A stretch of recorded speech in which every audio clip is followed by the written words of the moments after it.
શમી સાંજના શમિયાણામાં તમારા સૌનું સ્વાગત છે. મુંબઈના કવિ વેણીભાઈ પુરોહિતની કાવ્ય પંક્તિ છે આ. અને જુઓ તો ખરા કેવા એક રસીલા કવિ, અને આજે એવા જ રસીલા દિગ્દર્શકો અને ફિલ્મના પ્રોડ્યુસરો સાથે આપણે વાતચીત થવાની છે, રસીલી ફિલ્મ સાથે. તો આજની સાંજ તો રસ ભરેલી છે, અને રસ ભરેલી સાંજ હોય ને તો મુંબઈમાં અમને સૌથી વધુ જો કોઈ નામ યાદ આવે જે રસથી અમને ભરપૂર કરી દે. અમે ભર બપોરે ગરમીમાં બેઠા હોઈએ ફાર્બસની લાઇબ્રેરીમાં, અને અમને બહુ અકળામણ થતી હોય ને, ત્યાં એક આવેથી પાછળથી પ્રબોધભાઈ, અને અમને પૂછે શું કરે છે, અને અમે જાગૃત થઈ જઈએ. તો આજની સાંજના અધ્યક્ષ આપ છો પ્રબોધભાઈ, પ્લીઝ આપનું સ્થાન ગ્રહણ કરો. અમારા મુંબઈના સૌથી યુવા કવિ, વાર્તાકાર, ફિલોસોફર, ફાર્બસ ગુજરાતી સભાના ટ્રસ્ટી પ્રબોધભાઈને અમે આવકારીએ છીએ. વ્યાપન પ્રકલ્પ વર્ષ બીજાનો આ પહેલો મણકો ફિલ્મનો છે, અને આવનારા વખતમાં આ મણકા આગળ વધતા જશે. વ્યાપન પ્રકલ્પ ફાર્બસ ગુજરાતી સભા ત્રૈમાસિક એ રીતે ખૂબ નસીબ બનતું છે, કારણ કે કેતનભાઈ અહીંયા હોય, પરેશભાઈ અહીંયા હોય, અતુલભાઈ અહીંયા હોય. એ ત્યારે જ શક્ય બને જ્યારે સિતાંશુભાઈ કેન્દ્રમાં હોય. સર અમને ઘણીવાર એમ કે ફોન કરને, મેં કીધું સર કોઈ નહીં આવે, તમે કહેશો તો બધા આવશે, અને એ વાસ્તવિકતા છે. તો આજની આ સાંજ માટે કેતનભાઈને નમ્ર વિનંતી, મંચ પર આપનું સ્થાન ગ્રહણ કરો. કેતનભાઈ આવે ત્યાં સુધી અમારા અન્ય એક નાટ્યલેખક લીલા મને યાદ આવ્યું એટલા માટે મેં કહ્યું, અને ખૂબ જ જે વાત્સલ્યથી સભર છે, બહુ સોફ્ટ મનના છે, એ રીતે મેં એમને ઓળખ્યા છે. નીતિન સરની નજરથી હું જેમને ઓળખું છું એવા નવશીલભાઈ મહેતાને હું વિનંતી કરીશ કે નવશીલભાઈ મંચ પર આપનું સ્થાન ગ્રહણ કરો. ફિલ્મના ઊંડા જાણકાર અને ક્રિટિક એટલે અમૃતભાઈ ગંગર. અમૃતભાઈ ગંગર, આપને નમ્ર વિનંતી છે, મંચ પર આપનું સ્થાન ગ્રહણ કરો. અમૃતભાઈ જ્યારે ફિલ્મની વાત આવે ને ત્યારે શિસ્તમાં જરા પણ ચૂકવા નથી દેતા. એનો અનુભવ અમે કોલેજના વર્કશોપ દરમિયાન કર્યો છે. અમૃતભાઈ, આપનું સ્વાગત છે. આરંભમાં આપણે ભવની ભવાઈ વિશે વાત કરવાના છીએ, પણ એવી જ એક બીજી બહુ જ ગમતી આપણા સૌની ફિલ્મ છે ધાડ ફિલ્મ. છેલ્લા 2 દિવસથી આપણી સાથે શાંતિથી પાછળ બેઠા છે, બધું પ્રોપરલી ઓબ્ઝર્વ કરે છે. મને લાગે છે સર, ફિલ્મ ડાયરેક્શન અને ફિલ્મ પ્રોડક્શન માટે આ એક મહત્ત્વનો લાક્ષણિકતા હશે. ખૂબ શાંતિથી ઓબ્ઝર્વ કરે છે, ઓછું બોલે છે, અને જરૂર હોય ત્યારે ઈશારાથી કહી દે છે. એવા પરેશભાઈ નાયક અત્યાર સુધી ભલે પાછળ બેઠા, પણ હવે મંચ પર આવો. પરેશભાઈ, આપનું સ્વાગત છે. હું બીજલબેનને વિનંતી કરીશ કે ફૂલોથી આપ સર્વનું સ્વાગત કરવામાં આવે. પરેશભાઈ, હું જાણું છું આપ થાકી ગયા છો, અને અમૃતભાઈ, પણ આપણે તાળીઓમાં કરકસર ના રાખીએ. હવે તો તમારે ફિલ્મ જોવાની છે, નથી સાંભળવાનું કંઈ. હવે તો લીલા લહેર છે, તો પછી કરો ને મજા. અને પ્રબોધભાઈ આ મંચ પર આવશે એટલે તમે બધું ભૂલી જવાના છો. તો હવે હું વધારે ન બોલતા પ્રબોધભાઈને આ મંચ સોંપું છું. આવો. મનોરંજનની સાંજ છે, બરાબર? મનોરંજન સરસ શબ્દ છે. 5 ઇન્દ્રિયોનું રંજન નહીં, પણ મનનું રંજન, અને એ કંઈ સહેલી વાત નથી. અને ત્યારે કેતન મહેતા કહેશે કે, એટલે કે મારી વાત કરો છો, એ કેતન મહેતા, અને એવા જ પરેશ નાયક. ખૂબ વાતો કરવાની છે, ખૂબ માણવાનું છે. અને મારા મિત્રોને કહ્યું, નવશીલ મહેતાને, અમૃતને, કે ગુણાની રાગી હોવાનો મારો જે જૈન અત્યાગ્રહ છે એને તમે બંને તોડજો, જેથી આપણે સાચા કેતન મહેતા અને પરેશ નાયક હાથમાં આવે. તો એવી આ એક સાંજ છે. આમ તો આપણે ફિલ્મો જ જોવી જોઈએ. ફરી એકવાર 127 મિનિટની 1980ની ફિલ્મ ભવની ભવાઈ ગુજરાતીમાં, અને 2018ની ધાડ જરાક લાંબી જયંત ખત્રીની વાર્તા પર આધારિત. એ 2 ફિલ્મો જોઈને પછી છૂટા પડવાનું હોય ભોજન લઈને, બરાબર? પણ એને બદલે થોડીક વાતો પણ કરવી છે. એમ ધારી લો તે તમે એક ફિલ્મ જોઈ રહ્યા છો, જોઈ લીધેલી છે અને ફરી જોઈ રહ્યા છો. બેઠા છો સિનેમાઘરમાં, 55 મિનિટ અને 53 સેકન્ડ ભવની ભવાઈની જોવાઈ ગઈ છે. અને એકાએક જાણે કે કેમેરો આપણા સૌ પર આવીને ટકે છે. પેલો જીવો મોહન ગોખલે પાત્ર, મેં કહ્યું એમ 55 મિનિટ 33 સેકન્ડ કેમેરો ત્યાં નથી, કેમેરો અહીંયા છે ને આપણે સૌ બેઠા છીએ અને જીવો આપણને કહી રહ્યો છે, આપણને અત્યારે આ ક્ષણે શું કહી રહ્યો છે? ઘર બારે છે, બૈરા રંજન, અને ગણે ઢોરની તોલે, લોહી અમારું રોજ પીએ. સ્મિતા પાટીલ બાજુમાં બેઠી છે, પાછળ લાકડાના બળવાના તણખલા ઉડી રહ્યા છે. ઓલરેડી દરેક ઘરને આગ લગાવાઈ ગઈ છે. તમે આ બધું જોઈ લીધું છે અને પછી આ વાત થાય છે જ્યારે કેમેરો તમારા તરફ ફેરવાય છે અને પછી એ કહેશે કે ઘર બારે છે, બૈરા રંજન, ગણે ઢોરની તોલે, લોહી અમારું રોજ પીએ. સ્મિતા પટેલ એને કહેશે, તું કોની સાથે વાત કરે છે? મોહન જીવો કહેશે, એ જે અંધારામાં બેસીને આપણી સામે ટગર ટગર જોયા કરે છે તેમની સાથે. સ્મિતા પાટીલ કહેશે જીવાને, અલ્યા કોણ કોને કહી રહ્યું છે, કોણ સાંભળી રહ્યું છે, કોણ જોઈ રહ્યું છે? આ વાક્યો ત્યાં નથી, એ આપણા દરેક પ્રેક્ષકના મનમાં આવીને આપણને મૂંઝવી દેશે કે એમ આઈ બિંગ એડ્રેસ્ડ? આ વાત મને કહેવાઈ રહી છે? હા, હું પાત્ર છું, હું જ જવાબદાર છું. પણ સ્મિતા કહેશે કે જે અંધારામાં બેસીને આપણી સામે ટગર ટગર જોયા કરે છે તેમની સાથે, પણ ખરેખર તો એ લોકો ક્યારેય જુએ છે, ક્યારેય નથી જોતા. અને ત્યારે મોહન ગોખલે જીવો અને સ્મિતા પાટીલ અને આપણા સૌની એક ફિલ્મ શરૂ થાય છે, ભવની ભવાઈ. એ કેતન મહેતાનો મેં એક જ 55 મિનિટ પછીનો જે પછી વારંવાર એ પ્રયોગ કેતને એમાં કર્યો છે. 1980ની વાત છે.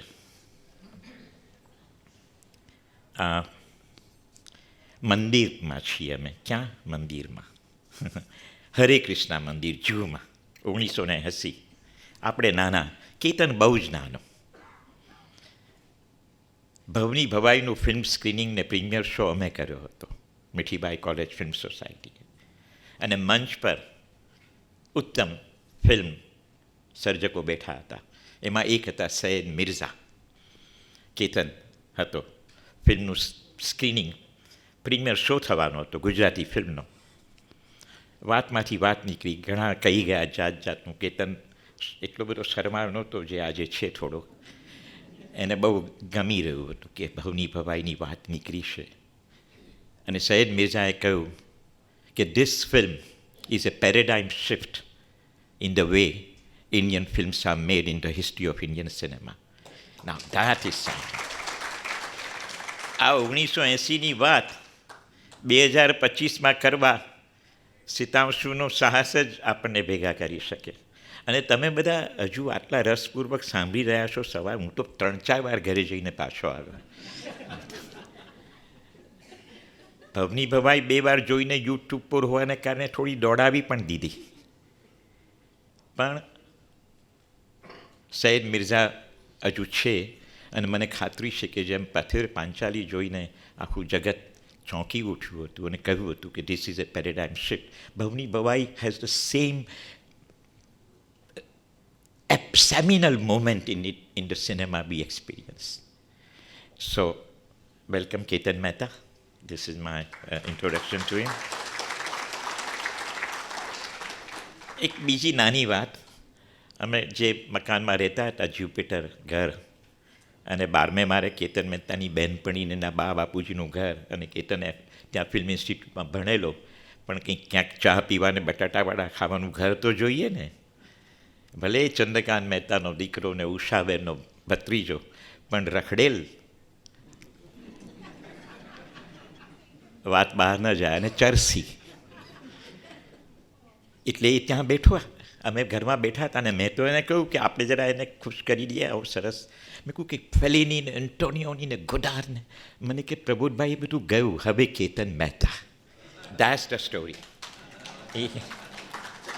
What he meant was that he actually instructed me how cinema can shift its gears, and that is the moment, and then we see it in 1980, and આપણે એની વાત કરીશું 2025માં. પરેશ નાયક, મને એના પર ખુશ થવાના જે 2-3 કારણો હોય છે, એમાંનું એક, મેં લાભશંકર વિશે અંગ્રેજીમાં લખેલું, આડું અવરું ઘેલું, અને સાહેબે ગુજરાતીમાં એનો અનુવાદ કરી આપ્યો. આપણે ગુજરાતમાં લગભગ પ્રખ્યાત થઈ ગયા એને કારણે. એ પરેશ નાયક. પછી એની ધાડ જોઈ, ધ્યાનથી જોઈ, પછી એ ધાડના બધા પાત્રોને ઓળખવાનો પ્રયત્ન કર્યો. મેં કહું હવે જયન ખત્રી વાંચવા પડશે, એટલે એ પણ વાંચી, અને જેને કહેવાય ને ઘર એટલે હોમવર્ક કરીને તૈયાર થઈને આવ્યા. પણ Paresh Nayak also speaks to us through something very fascinating, જે વાત નીકળશે કે આને ધીરુબેન પટેલની પટકથા લીધી, એને મહેશ એલ કુંચવરનું નાટક લીધું, એને ચુનીલાલ મડિયાની વાર્તા લીધી, આ છે આપણા કેતન મહેતા. ભલે એની સાથે આમ તેમ રમત કરી. એ જ રીતે પરેશ પણ સાહિત્યનો જીવ છે અને ત્યાંથી નીકળી આવ્યો છે. સો અને હવે નવશીલ મહેતા નહીં, એ અનેક વાર મેં કહ્યું છે, પણ ફરી એકવાર કહું કે એના ખૂબ લાંબા હોવાને કારણે એની વિશે વાત કરવી જરા અઘરી છે. Closest friend in once life, what more can you say, but his sense of cinema, અને it so happens કે એને કેતન સાથે ખૂબ અનેક વાર કામ કર્યું છે. પરેશ નાયકને કેતન સાથે કામ કર્યું છે. પછી એક સમય એવો આવ્યો કે કેતને નક્કી કર્યું કે હું મુંબઈ જાઉં છું સાહેબ, હવે હું એ રશિયા બોલિવૂડ સિનેમામાં જાઉં છું. અને મેમ સાહેબ ને સિતારશુ સાથે સ્ક્રિપ્ટ કરીને કામ કર્યું ને મિર્ચ મસાલા તો બધાએ જોઈને માણીને endless stories of what happen to Ketan મુંબઈમાં. પણ પરેશ નાયકે એને એ વખતે એવું કહ્યું છે, એને લખ્યું છે, એના આધારે કહું છું કે તમે જાઓ મુંબઈ, હું તો ગુજરાતમાં રહીને ગુજરાતી ભાષામાં જ કામ કરીશ. એ પરેશ નાયક. અને અમૃત ગાંગર, એ જન્મ્યો ત્યારથી જ ફિલ્મ જુએ છે, અને એને મારા કુટુંબમાં એની બહુ સારી છાપ નથી, કારણ કે બહુ આક્રોશ. એ ઘરે આવીને લડી જાય ને કે તમારે કારણે જ ગુજરાતનું નખ્ખો ભર્યું છે, એવું બધું કહી જાય. પાછો બિયર મારો પીએ, ઘર મારું, એટલે પછી પત્ની ક્યાં સુધી સાંખી શકે.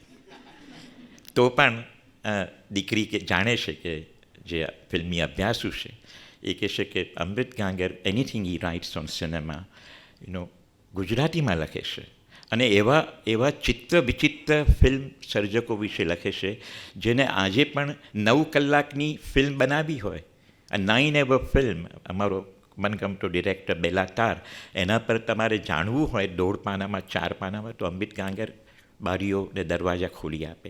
He is an amazing world cinema, પણ રૂટેડ. એ વચમાં કંઈ દીકરી એકવાર એક ફિલ્મ બનેને બહુ ધમકાવે, મને કંઈ તમે બધું આ જોયા કરો છો ગોડા બુડાપને, આ જુઓ આખું ગુજરાત એ જોઈ રહ્યું છે, એની જરાક વાત કરશે. ડીપલી રૂટેડ જૈન ધર્મનો મને લઈ આવીને પછી એ આધુનિક ફિલ્મ કલાની વાતો કરે. So we have a scholar, a passionate film viewer, activist, કારણ કે ફિલ્મ સોસાયટી મુવમેન્ટનો પ્રણેતા બહુ જ મોટા અર્થમાં અમૃત Gangar. નવશીલ Mehta, who is a compulsive, hard-hitting, rigorous scriptwriter, અને we have Ketan, અને we have કેતનને કહીએ કે દોસ્ત આ 1980 છે, હજુ અમે ટગર જોઈ રહ્યા છીએ. ટુ સ્ટાર્ટ વિથ આપણો અનુક્રમ કંઈક આવો છે. કેતનની ફિલ્મના થોડાક અંશો કેતન બતાવી રહ્યા છે, ભવની ભવાઈના. એ જ રીત પછી કેતન થોડીક વાતો કરશે. એ વાતો થતી હશે ત્યારે અમને બધાને જે રીતે એમાં આવજાવ કરવી હશે કરતા રહીશું. વાતચીતો થતી રહેશે. થોડીક મારા દાંતના ડૉક્ટર મારા મિત્ર છે, પણ હજુ સારવાર ચાલુ છે, એટલે વાતચીતનો દોર મુખ્યત્વે હું નવશીલ મહેતાને વિનંતી કરીશ ને એને આપ્યો છે. આભાર. ઓકે.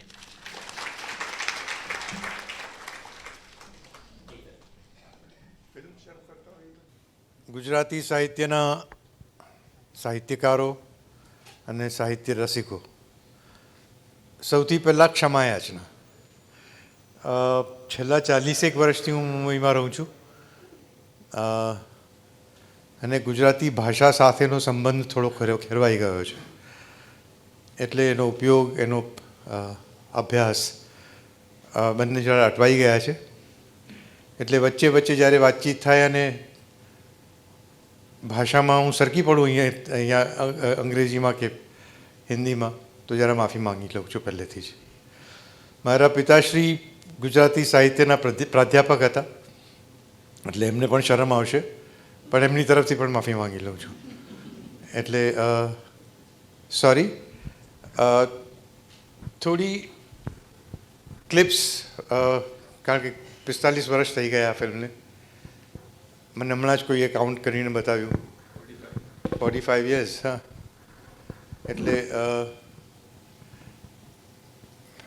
જલ્દીમાં ગઈકાલે જ 4-5 ક્લિપ્સ ફિલ્મની જુદા જુદા સીન્સ સિલેક્ટ કરીને રાખ્યા છે, તે જોઈ શકીએ આપણે. અને પછી મિત્રોનો જો હુમલો થશે તે તો પછી સંભાળી લઈશું.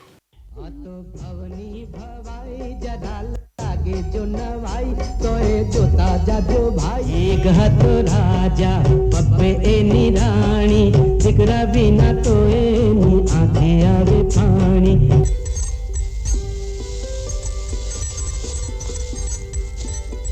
કોણ છે ગામનો કુવા બનાવે.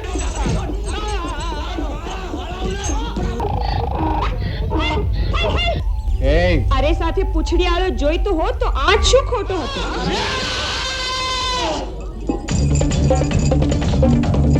રંગલો આવે રે રાજા રંગલો આવે સાથે રંગલીલા મેરે રાણી રંગલીલા મે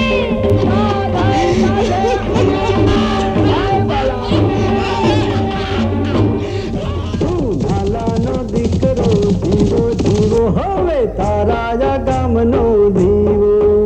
હવે ત્રીજીયા બાઈ અમે રાખવાના નહીં, અમે ભૂસવા ઝાકરું બાંધવાના નહીં, અમે કોટેયા કુલડી રાખવાના નહીં. બોલ રાજા રાજા રાજા રાજા તને કબૂલ છે કે નહીં? જીવાએ મૂકેલી વાત શરતો રાજ કબૂલ રાખે છે.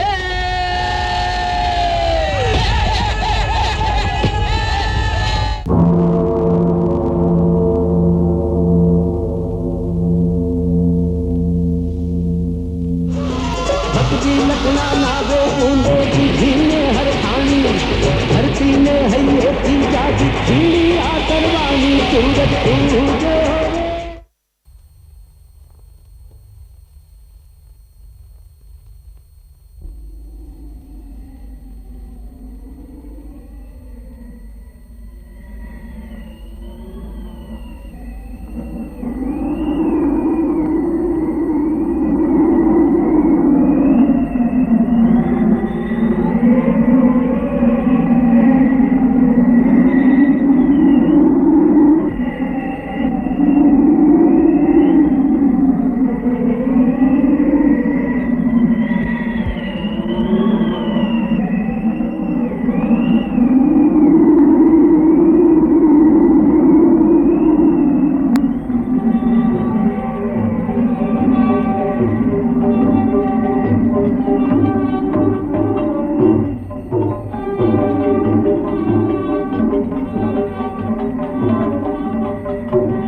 મારે ઘેર જવું છે. માં મારે ઘેર જવું છે. માં ઘર ગયું ધુમાડે. ક્યાંથી લાવ તારું ઘર? ચૂપ મર કહું છું તો મરતોય નથી.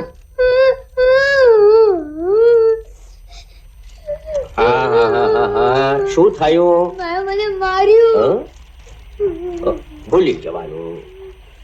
મને બહુ વાગ્યું. બહુ લાગ્યું? ક્યાં વાગ્યું? અહીંયા? હવે એ જુવાનો, અલ્યા તાપડા બાપડા કરો જરા. આ ટાબરિયાઓનું મને માને. દાદા કાલે રાતે શું થયું?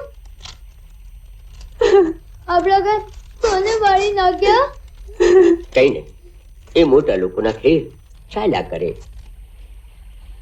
પણ કેમ? તને ખબર નથી ભાઈલા, પહેલાના વખતમાં તો આથી એ ભૂંડા હાલ હતા આપણા. આપણે અછૂત કહેવાતા, અછૂત. હે? ક્યાંય કઈ અડકાય નહીં, આંખ ઊંચી કરાય નહીં, અરે પડછાયો નંખાય નહીં. એ વખતે તો જાત જાતના કરવેરાને એના અમે કેદી, અજબ ગજબના જગતના ફેરા, કાયદાઓ ભેદી, બધા કાયદાઓ ભેદી.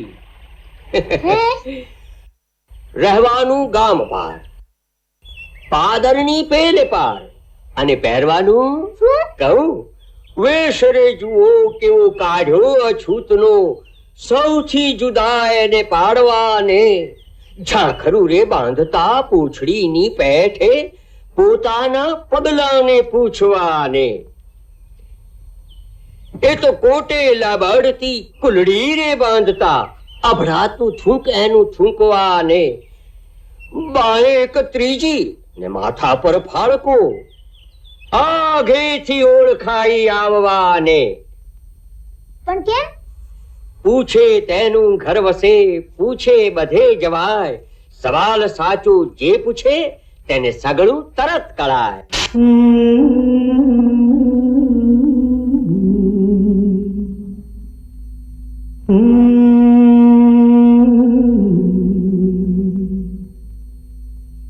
खड़खड़ बहती सगड़ों सहती, खड़खड़ बहती सगड़ों सहती, नदी बहती जाए पड़ पड़ कहती जाए. आड़मीन आ खड़क मही जो पंथ नवा को राय, नदी बहती जाए पड़ पड़ कहती जाए, नदी बहती जाए पड़ पड़ कहती जाए.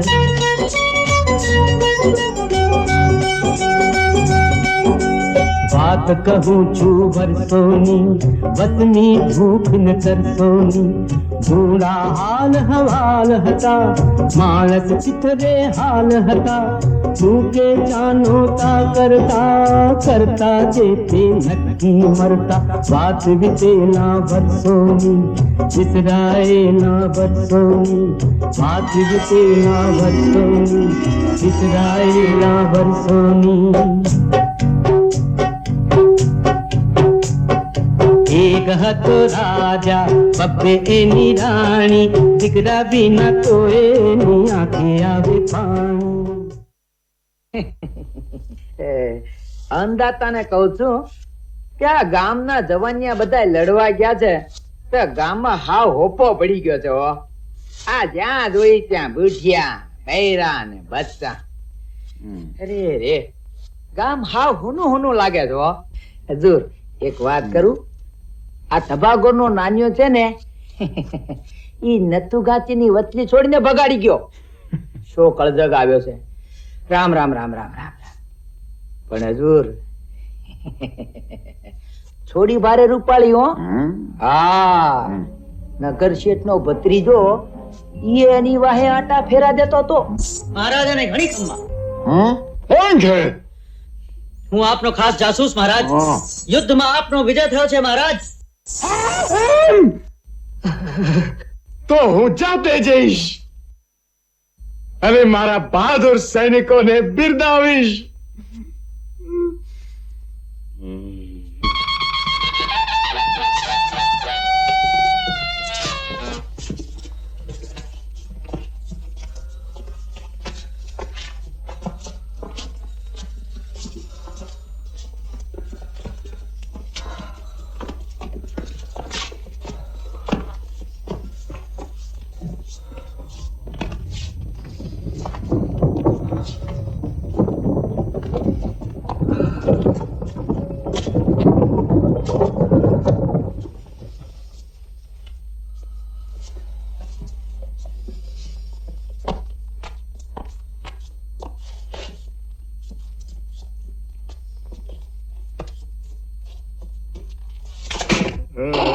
મહારાજા ધીરાજ ચક્રસેન મહારાજના આશીર્વાદથી અમને શત્રુ પર વિજય મળ્યો છે. બોલો મહારાજા ધીરાજ ચક્રસેન મહારાજનો જય. હજારો બહાદુર સૈનિકોના રક્તથી તરબોળ થઈને જીતાયેલી આ ભૂમિ મહારાજાને અર્પણ.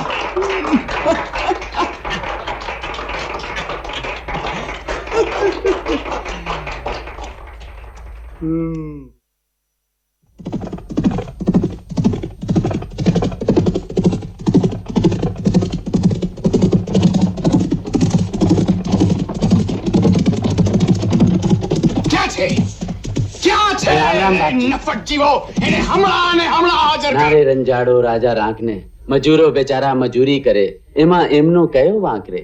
બક બક બંધ કર, જીવલાને હાજર કર. હવે તો ખેલ શરૂ થઈ ગયો જીવલા. આમ શું કરે છે? આ તે કે ચાલતું હશે?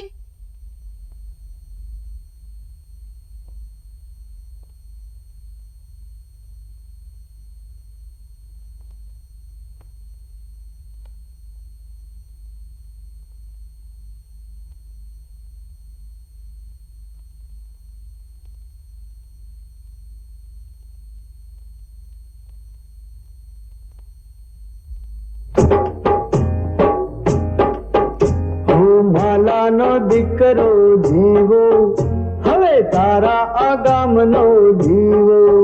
હું માલાનો દીકરો જીવો, હવે તારા આગામનો જીવો.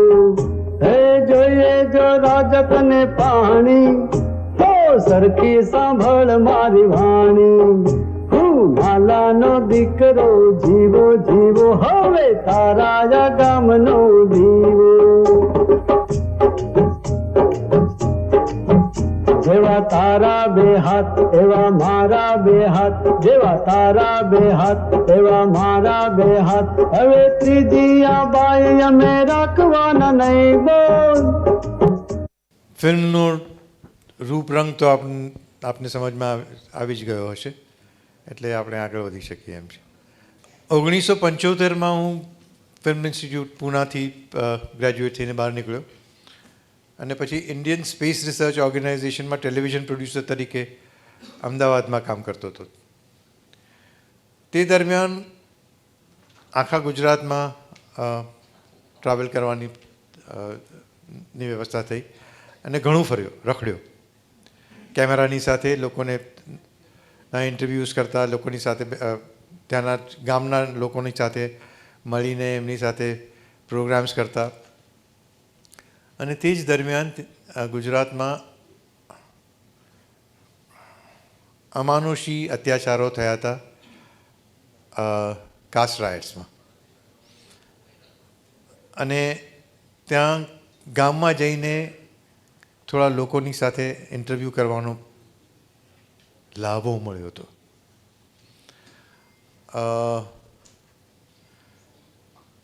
તે જ વખતે એટલે એ દરમિયાન, એ 2-3 વર્ષ દરમિયાન ગુજરાતની લોકકથાઓ, ગુજરાતનું લોક સંગીત, લોકનાટ્ય ભવાઈ, એની ઉપર પણ થોડું કામ કરવાનું મન થયું હતું, લાભો મળ્યો હતો.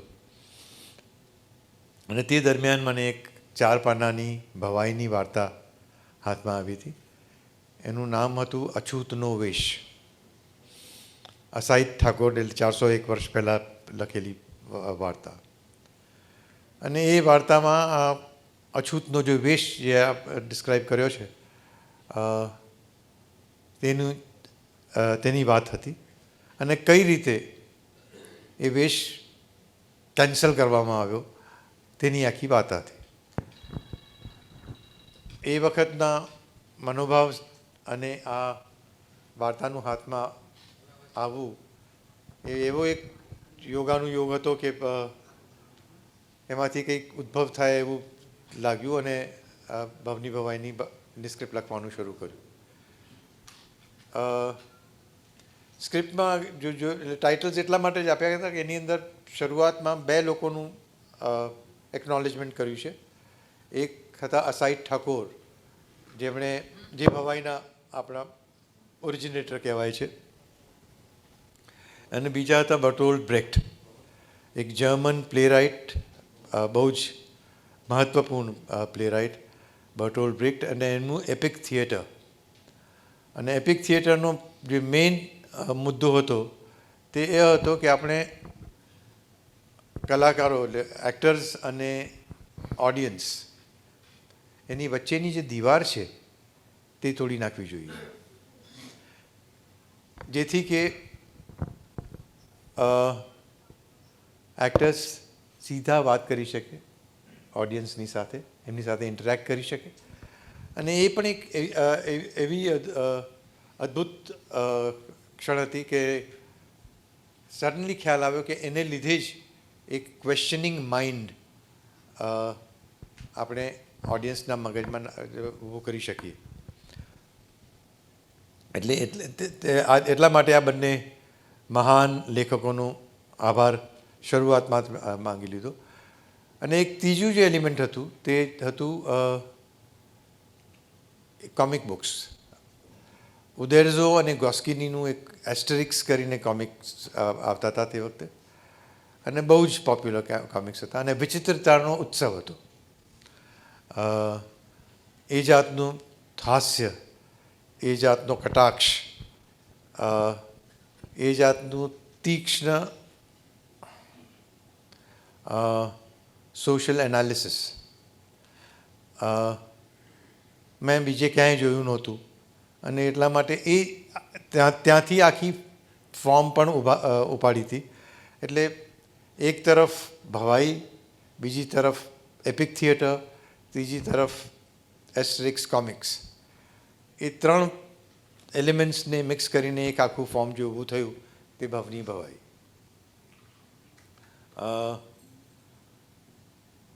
ગાનપણ હતું. 26-27 વર્ષની ઉંમર હશે મારી. એક ઓબ્સેશન હતું કે ફીચર ફિલ્મ તો બનાવી જ છે. ક્યાંથી બનાવી છે, કઈ રીતે બનાવી છે એનો કંઈ પણ ખ્યાલ નહોતો. ફિલ્મ ઇન્ડસ્ટ્રી સાથે કોઈ કનેક્શન નહોતું. પિતાજીની પાસે કંઈ એટલા પૈસા ભેગા નહોતા કર્યા કે એ મને ફાઇનાન્સ કરી શકે. એટલે પણ ગાનપણ તો હતું. એટલે મિત્રો સાથે મળીને ત્યાં જ અમદાવાદના ફિલ્મ ઇન્સ્ટિટ્યૂટના મિત્રો સાથે મળી અને એક સંચાર ફિલ્મ કોઓપરેટિવ શરૂ કર્યું. ફિલ્મ ફાઇનાન્સ કોર્પોરેશન જે અહીંયા શરૂ થયું હતું તે વખતે સરકાર તરફથી નવી જાતની ફિલ્મોને પ્રમોટ કરવા માટેની એક ઇન્સ્ટિટ્યુશન. ત્યાંથી 3.5 લાખની લોન લીધી હતી. 3.5 લાખ રૂપિયા. અત્યારે આપણે ગણીએ તો એમાં એક દિવસનું પણ શૂટિંગ ન થાય. પણ એ જ એટલા પૈસા સાથે પણ એક કોસ્ચ્યુમ ડ્રામા, અને તે પણ મ્યુઝિકલ, કઈ રીતે કરી શકશું એનો કંઈ જ ખ્યાલ નહોતો. કઈ રીતે એને આખું શૂટિંગ કમ્પ્લીટ થશે તેનો પણ કંઈ ખ્યાલ નહોતો. પણ ઝંપલાવવાનું હતું એટલે ઝંપલાવી દીધું હતું. એટલે એવું જ હતું બધું. જે બધા આ એક્ટરો તમે જોયા આની અંદર કલાકારો, એ બધા ફિલ્મ ઇન્સ્ટિટ્યૂટના મિત્રો હતા.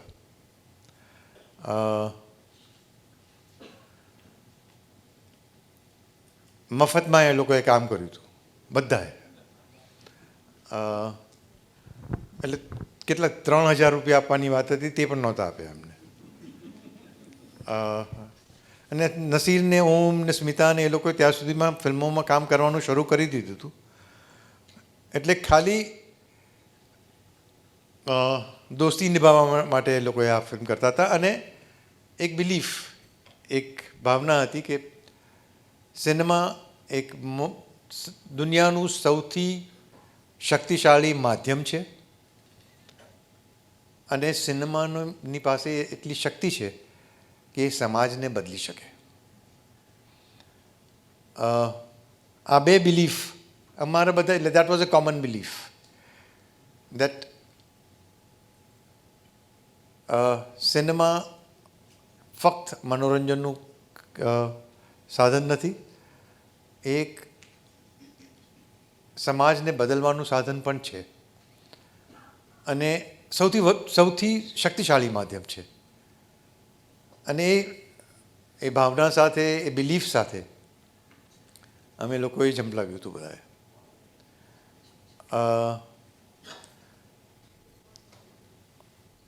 હવે જસ્ટ વિચાર કરો, આ બધા એક્ટરો જે હિન્દી ફિલ્મોમાં કામ શરૂ કરી રહ્યા હતા, નડિયાદ પાસે એક વસો ગામ છે, ત્યાં એક હવેલી છે જૂની, જ્યાં શૂટિંગ કર્યું હતું. એ હવેલીની અગાશીમાં બધા ગાદલા નાખીને રાતના સૂતા હતા, બધા આખું યુનિટ. એક જ ટોયલેટ હતું, એની અંદર બધા લાઈન લગાડીને એનો ઉપયોગ કરતા હતા.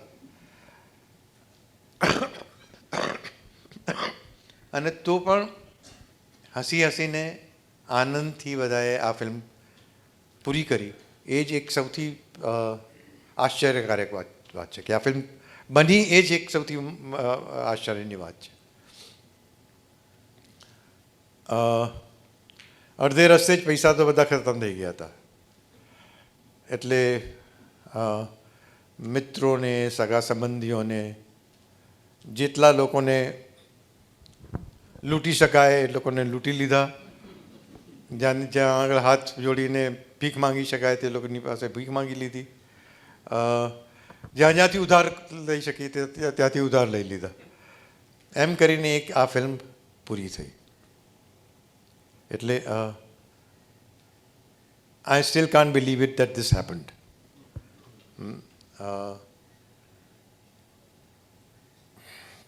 એને રિલીઝ કરવામાં પણ 2 વર્ષ લાગ્યા અમને. મને યાદ છે, અમે લોકો લોકલ ટ્રેનમાં, એ વખતે ફિલ્મો કેન્સમાં બનતી હતી, એટલે ફિલ્મ પર શૂટ થતી હતી, એટલે ખભે ઉપાડીને કેન્સ લઈને અમે લોકો ટ્રાવેલ કરતા લોકલ ટ્રેનની અંદર એડિટિંગ કરવા માટે. એનીવે, એટલે it was an impossible story which finally got completed. Release પણ થઈ, ઇન્ટરનેશનલ ફિલ્મ ફેસ્ટિવલમાં બતાવવામાં પણ આવી, ઇન્ટરનેશનલ એવોર્ડ્સ પણ મળ્યા, નેશનલ એવોર્ડ્સ પણ મળ્યા, ગુજરાત સ્ટેટમાં તો બધા જ એવોર્ડ મળ્યા. અને ત્યાંથી મારી વાર્તા એઝ એ ફિલ્મ મેકર શરૂ થઈ. એટલે somewhere Bhavni Bhavai launched me as a film maker, અને એનું જ ખાઈ રહ્યો છું અત્યાર સુધી. એટલે 45 વર્ષ થઈ ગયા મને તો હવે, એટલે માનવામાં પણ નથી આવતું, પણ 45 વર્ષ થઈ ગયા આ ફિલ્મને. હજુ લોકો યાદ કરે છે, અને સિતાંશુભાઈને હજુ એ ફિલ્મ યાદ છે, એ જ જાણીને મારું તો મન ભરાઈ ગયું. આટલા બધા લોકો એમાં એ વિશે વાત કરવા માંગે છે, એનાથી મોટો આનંદ શું હોઈ શકે એક ફિલ્મ મેકર માટે. સિતાંશુભાઈ મારે માટે મોટા ભાઈ જેવા છે, ગુરુ સમાન છે. એટલે એમણે જ્યારે હુકમ કર્યો તો ના કહેવાનો તો કોઈ સવાલ જ નહોતો. એટલે ખુશીથી કહ્યું છે કે હા ભાઈ, હાજર છું, જે કરવું હોય તે કરો મારી સાથે, અને હાજર છું. એટલે દેટ્સ ઇટ. કંઈ બતાવી શકાય? ઓર હા, રેડી છે. તો 2-3 ક્લિપ્સ ઓર વધારે જોશો તો પછી આપણે વાત કરવામાં મજા આવશે.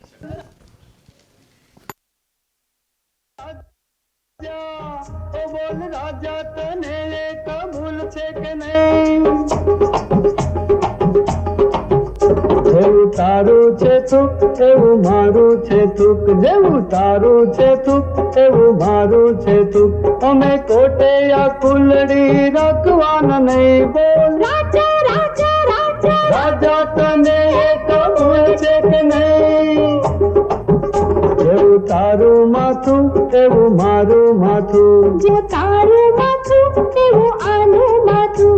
હવે માથે થાળ તો બાંધવાના નહીં. રાજા, તને એક ભૂલ છે કે નહીં? જેવો તારો છે જીવ એવો મારો છે જીવ. અમે વગડા માં જઈને વસવાના નહીં.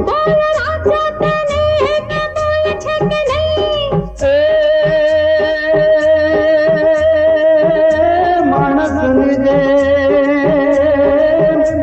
મને રહેવા દે.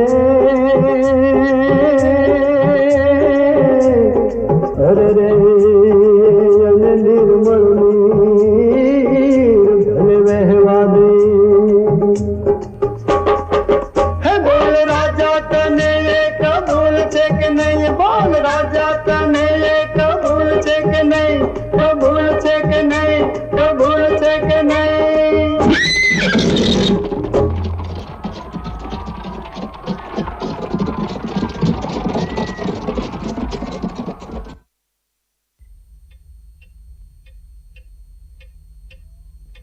गौ ब्राह्मण प्रतिपाल धर्म धुरंधर प्रजावत्सल रिपु संहारक समर केसरी महाराजाधिराज चक्रसेन महाराज पधारे छे.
धारदार तलवार ने नीचे गर्दन मारी.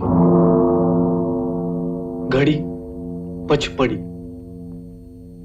धड दई ने धार पड़ी तलवार पड़ी ने. शिर आ बाजू धड़ आ बाजू. हूं कई बाजू.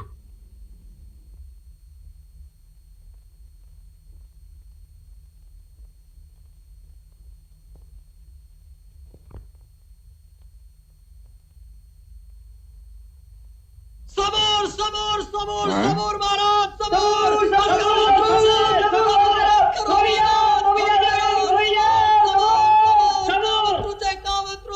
बंद करो महाराज बंद करो. सबूर सबूर सबूर महाराज महाराज महाराज बंद करो महाराज महाराज आ जीवो है तो आपनो ज राजकुमार छे महाराज. आ राजकुमार छे महाराज. हाँ हाँ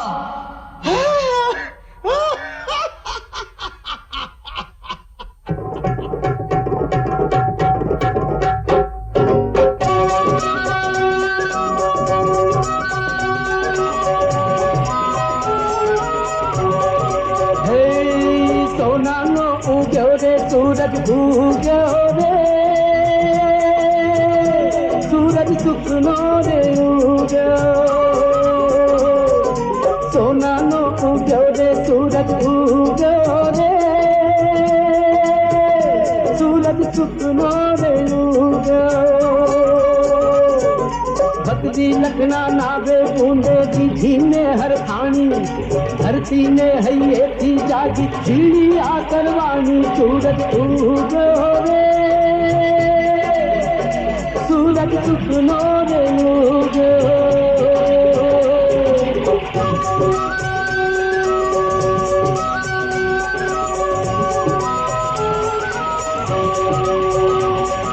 राजा हर હરખે પરજા હરખે જગનો નાથ હળી મળીને રેતા સૌએ એકબીજાની સાથ સૂરજ ઉગ્યો રે સૂરજ સુખનો રે સોનાનો ઉગ્યો રે સૂરજ ઉગ્યો રે સૂરજ સુખનો રે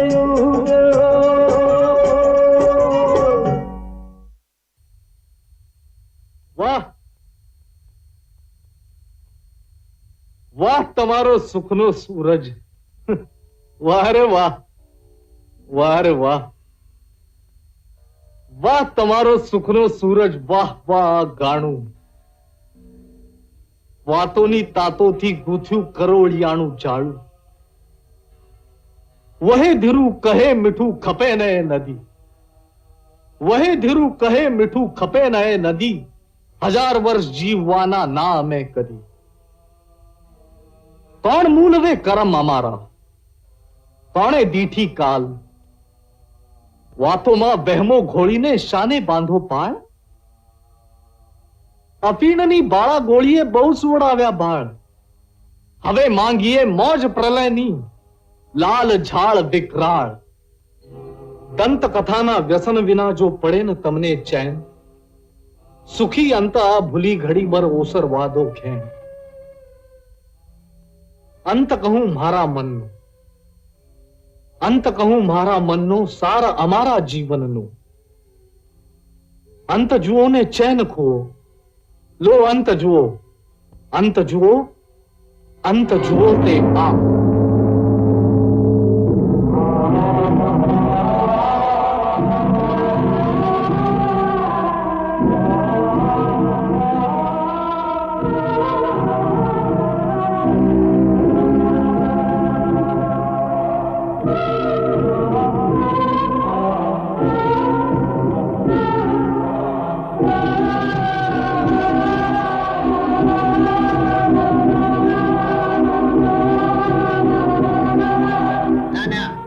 અંદર નહીં જવા દેવામાં આવે પરસેવો તો બધો અમે પાડ્યો છે વાહ કોણે બાંધી દેશ ગયો એટલે શું જાત પણ ગઈ પણ દીકરો તો મારો વગેરાય છે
દીકરાને વણમોતે મારી નાખ્યો રે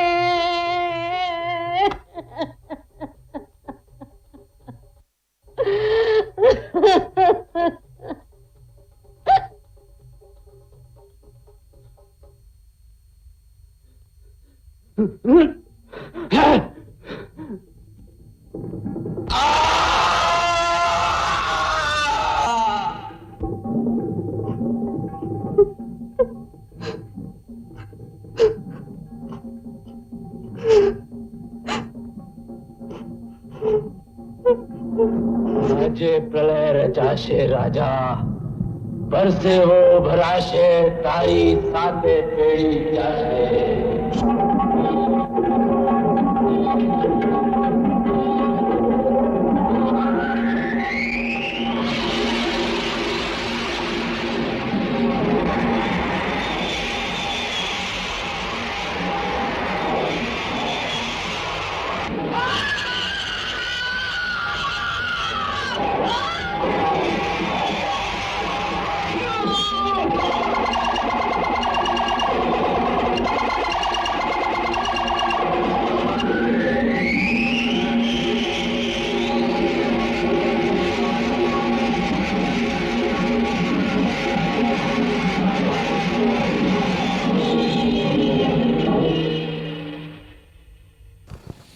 It's really moving. Even now, just seeing it after so many years. Must be seeing it after 35, 40 years myself.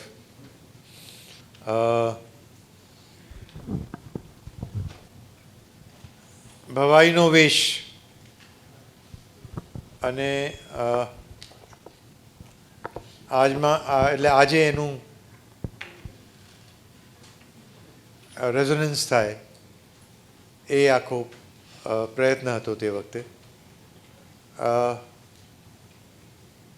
અને ઘણો રિસ્પોન્સ મળ્યો આ ફિલ્મને, એટલે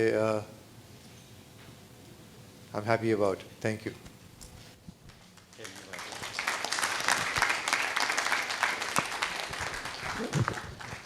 પહેલાં તો એ કે કેતન મહેતા બહુ જુઠ્ઠું બોલે છે. તમે સાંભળ્યું એનું ગુજરાતી?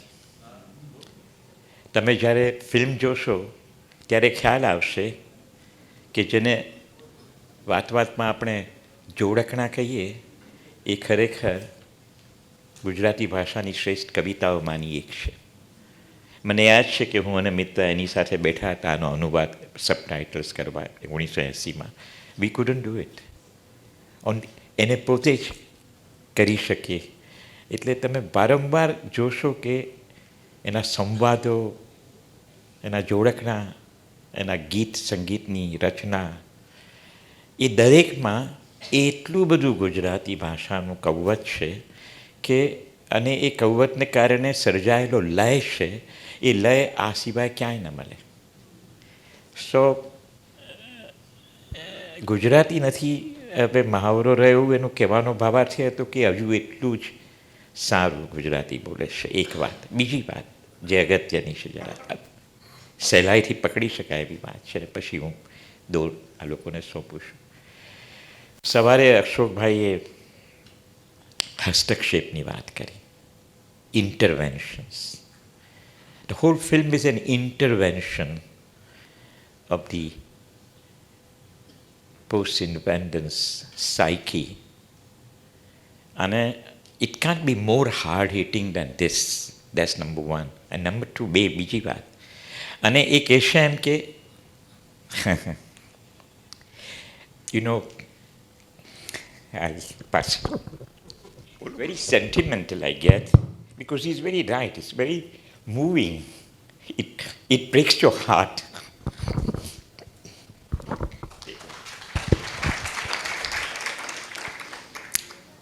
થોડા ઓડ સવાલથી શરૂ કરીએ. તમે સમજાવ્યું કે this was almost a miracle that the film happened.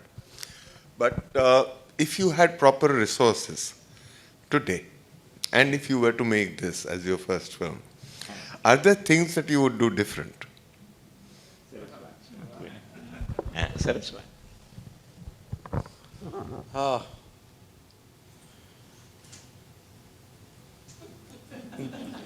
I don't know. Seriously, કારણ કે I think ઘણી વસ્તુઓ કંગાલિયતમાંથી વધારે નીકળે એવું લાગે છે મને. અને આ જાતનું પેશન એફ્લુઅન્સથી નથી આવતું, એ પણ મને ખબર છે. એટલે સરસ વાત છે. અને ઓકે,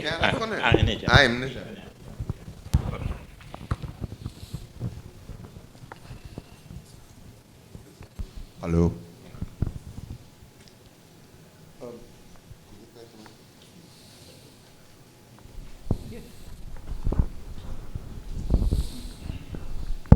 મારી ગળમથલ એ રહી છે હંમેશા કે એ કોઈ પણ કૃતિ, કલાકૃતિ, ફિલ્મ કૃતિ હોય કે ચિત્રકલા હોય કે નાટ્યકૃતિ, એ ચિરંજીવી કેમ થઈ શકે, જે ચિરાયું હોય. ઘણી બધી ફિલ્મો આપણે જોઈએ, લખીએ, રિવ્યૂ લખતા હોય છે, એ ભૂલી જવાય. 45 વર્ષથી આ ફિલ્મ હજી પણ આપણી સ્મૃતિમાં છે. આજે 2-3 વાતો સારી છે. મહેશભાઈએ એક વાત કહી, રસ નિષ્પત્તિની નવી વ્યાખ્યા આપી હજી. તાદાત્મ્ય અને તટસ્થતા, જે આપણે મૂલ્યાંકન કરીએ ત્યારે તટસ્થ રહીએ, પણ એક સ્મરણ કરીએ ત્યારે એક તાદાત્મ્ય હોય, આપણે મૈત્રી ભાવ હોય જે. તો આ ફિલ્મને હું ચિરંજીવી ફિલ્મ ગણું છું. હવે ચિરંજીવી ફિલ્મ કૃતિના લક્ષણો કયા? તો મને એમ લાગે છે કે તત્કાલીન પણ હોય અને દીર્ઘકાલીન પણ હોય. એ વખતે પણ એટલી જ રેલેવન્ટ હતી, એટલી જ ને આજે પણ એટલી જ છે, અને આવતા 100 વર્ષ પછી પણ એટલી જ રહેશે. એ કદાચ એક ચિરંજીવી કૃતિના લક્ષણ હોય. આ એક ચિરંજીવી કૃતિ છે. હું નવનીત સમર્પણમાં થેન્ક્સ ટુ દીપકભાઈ કે હું જ્યારે લખું છું મારી મનગમતી ફિલ્મો વિશે, ત્યારે મારું મન મુખપટ્ટો પર જ જાય છે.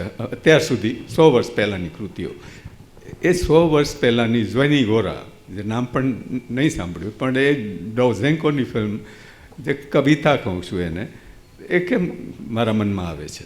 તો આવી ફિલ્મ કૃતિઓ, જે કૃતિઓ છે એ ચિરંજીવી કૃતિઓ બની છે. કેતન, આને હું ચિરંજીવી ફિલ્મ કૃતિ કહું છું. અને એના કારણો એક તો આ તત્કાલીન અને દીર્ઘકાલીન અને વિઝનરી, એક દ્રષ્ટા તરીકે. હવે આમાં આપણે સ્વતંત્ર ચળવળ વખતના દ્રશ્ય જોયા આપણે. તો આજે જે ઇન્ટરટેક્સ્ચ્યુઆલિટીની વાત કરીએ ને, તો મારા મનમાં ઓલવેઝ થાય છે કે સબટેક્સ્ચ્યુઆલિટીની વાત કરવી જોઈએ. સબટેક્સની વાત તો સિતાંશુભાઈએ વારંવાર કરી હતી આજે, સબટેક્સની. તો આ સબટેક્સ છે એ શું છે? એ સબટેક્સ પકડવાની જે એક રીત હોય કોઈ પણ કૃતિની, તો આપણે ઘણું બધું ખ્યાલ આવી જાય એ કૃતિ વિશેનું ઊંડાણ, કે જે પણ જે એના ન્યુઆન્સીસ હોય તે. તો આ કૃતિને હું એ રીતે ચિરંજીવી ગણું છું. પછી આપણે ધાડ વિશે જોઈશું, એના પછી હું 2 ફિલ્મોને જોડીને મારા વિચારો છે એ રજૂ કરીશ. I'll just interrupt. એક અનફોર્ચ્યુનેટ કારણ આના ચિરંજીવી હોવા વિશેનું એ છે કે film being the most powerful medium, બીજા ઘણા બધા માધ્યમોમાં આ વિષય વસ્તુ ઉપર ઘણું બધું કહેવાયું છે, લખાયું છે, વંચાયું છે, પણ પરિસ્થિતિમાં કાંઈ ફેર નથી પડ્યો. અને જે ફેર નથી પડ્યો, ઇનફેક્ટ બદતર તમે લગભગ કહી શકો. That is another unfortunate reason why this will remain timeless.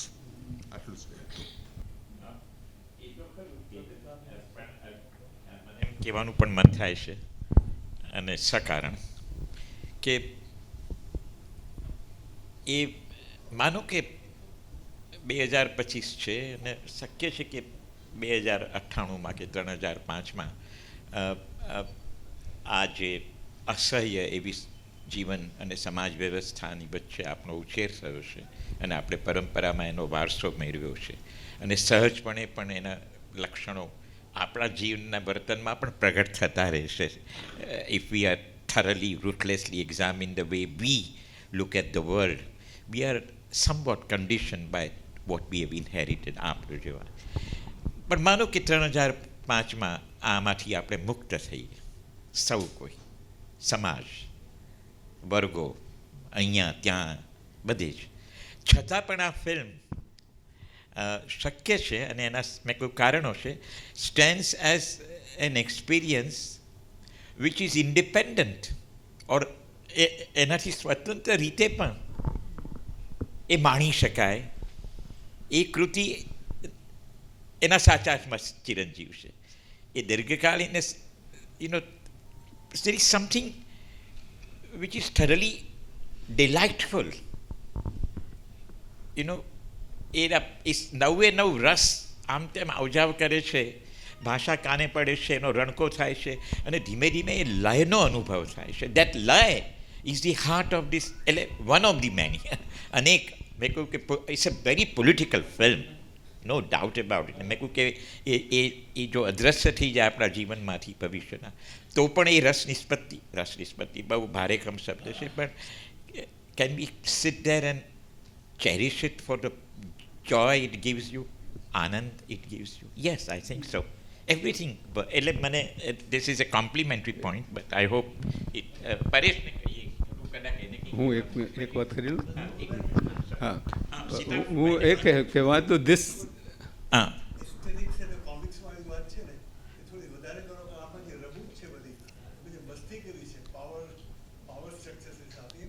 બહુ જ સરસ તે કર્યું છે. એને સ્ટ્રિક્સની જે છે એને એક વાત કેવી છે મહેલમાં જે થાય છે હજી ગંધ બંધ નથી થઈ, ગંધ નથી થઈ, હજી ગંધ નથી, એ જે ચાલે છે આખું વર્તુળ ચક્રાકારે, એ ત્યાં મને લાગે ત્યાં સ્ટ્રિક્સની અસર છે. અને પછી વચ્ચે ઓલ ઇન્ડિયા રેડિયોનું એક સિગ્નેચર ટ્યુન આવે છે, એમાં પણ આપણે ડિસ્ટન્સ થઈ જઈએ છીએ. That is very Brechtian. આપણે પાત્રની ઓતપ્રોત નથી થતા, આઈડેન્ટિફિકેશન અહીંયા નથી, જે જનરલી થતું હોય છે પોપ્યુલર સિનેમામાં કે બીજી કૃતિઓમાં.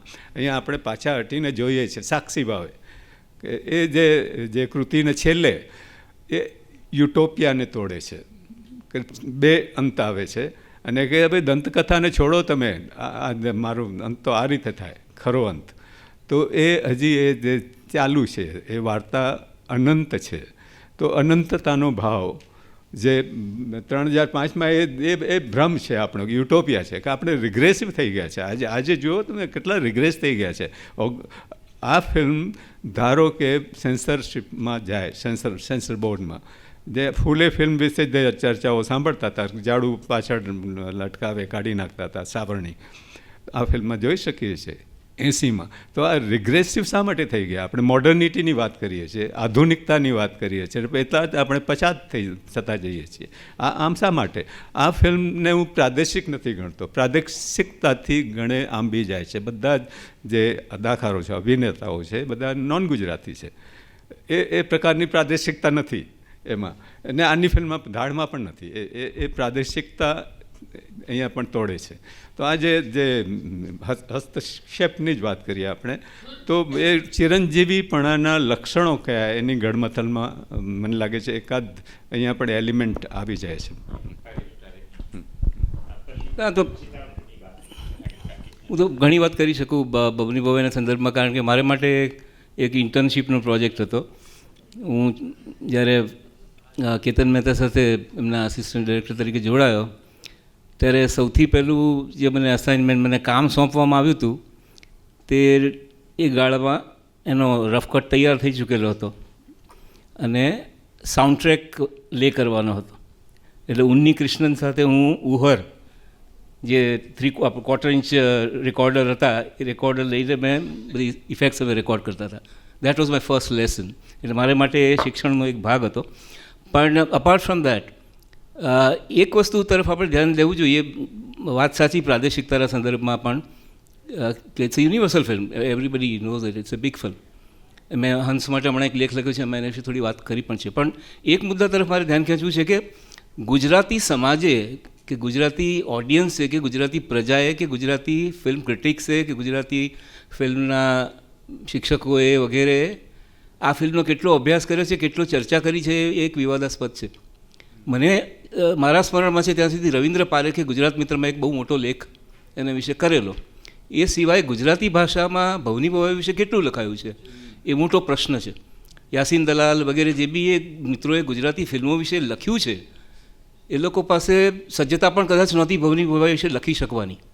એટલે આ તરફ પણ ધ્યાન દોરાવવું જોઈએ. અને આ પ્રકારનું જે એક રિવાઇવલ છે, ઇવન વ્યાપન પર્વના નિમિત્તે તો એ દિશામાં પણ હું જે યંગ અત્યારે સ્ટુડન્ટ્સ બેઠા છે એ લોકોને કહું કે તમે you revisit the film and write about it.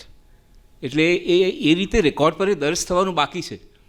અને એ જો એક્સરસાઇઝમાં તમે જશો તો તમને સમજાશે કે ગુજરાતી ભાષાની આ સૌથી મોટી ફિલ્મ છે. મારું અંગત માનવું છે, પણ not out of any euphoria or personal connections or anything. તમે ઓબ્જેક્ટિવલી જોશો તો તમને સમજાશે એ ગાળામાં ગુજરાતી ભાષામાં આ પ્રકારની ફિલ્મ બની શકે. મિરેકલ જ છે, કેતનભાઈની વાત સાચી છે. અને એમણે કેટલી મથામણ કરી છે એનો પછીના દિવસોમાં, એટલે શૂટિંગ વખતે તો થયું હશે, પણ પછીના દિવસોમાં તો હું સાક્ષી રહ્યો છું. જે કહે છે કે અમે ડબ્બા લઈને અમે લોકલ ટ્રેનમાં જ્યાં બીઆર ચોપડામાં અમે ડબિંગ કરતા હતા વગેરે. આ તમે અવાજ સાંભળી છે સ્મિતાનો, એ ગોપીનું ડબિંગ છે. પછી એ આ ડબિંગ સાંભળીને સ્મિતાએ રડીને ત્રાગું કર્યું અને કેતનભાઈને આખું બધું ફિલ્મ ફરી કરવું પડે. એવી તો અનેક મથામણો છે. એની વાત કરવા જઈએ તો દેટ્સ નોટ ધ પોઈન્ટ. પણ એ પણ સમજવું પડે યંગ ફિલ્મ મેકર્સે કે how technically also how difficult it was. Equipments were so heavy those days.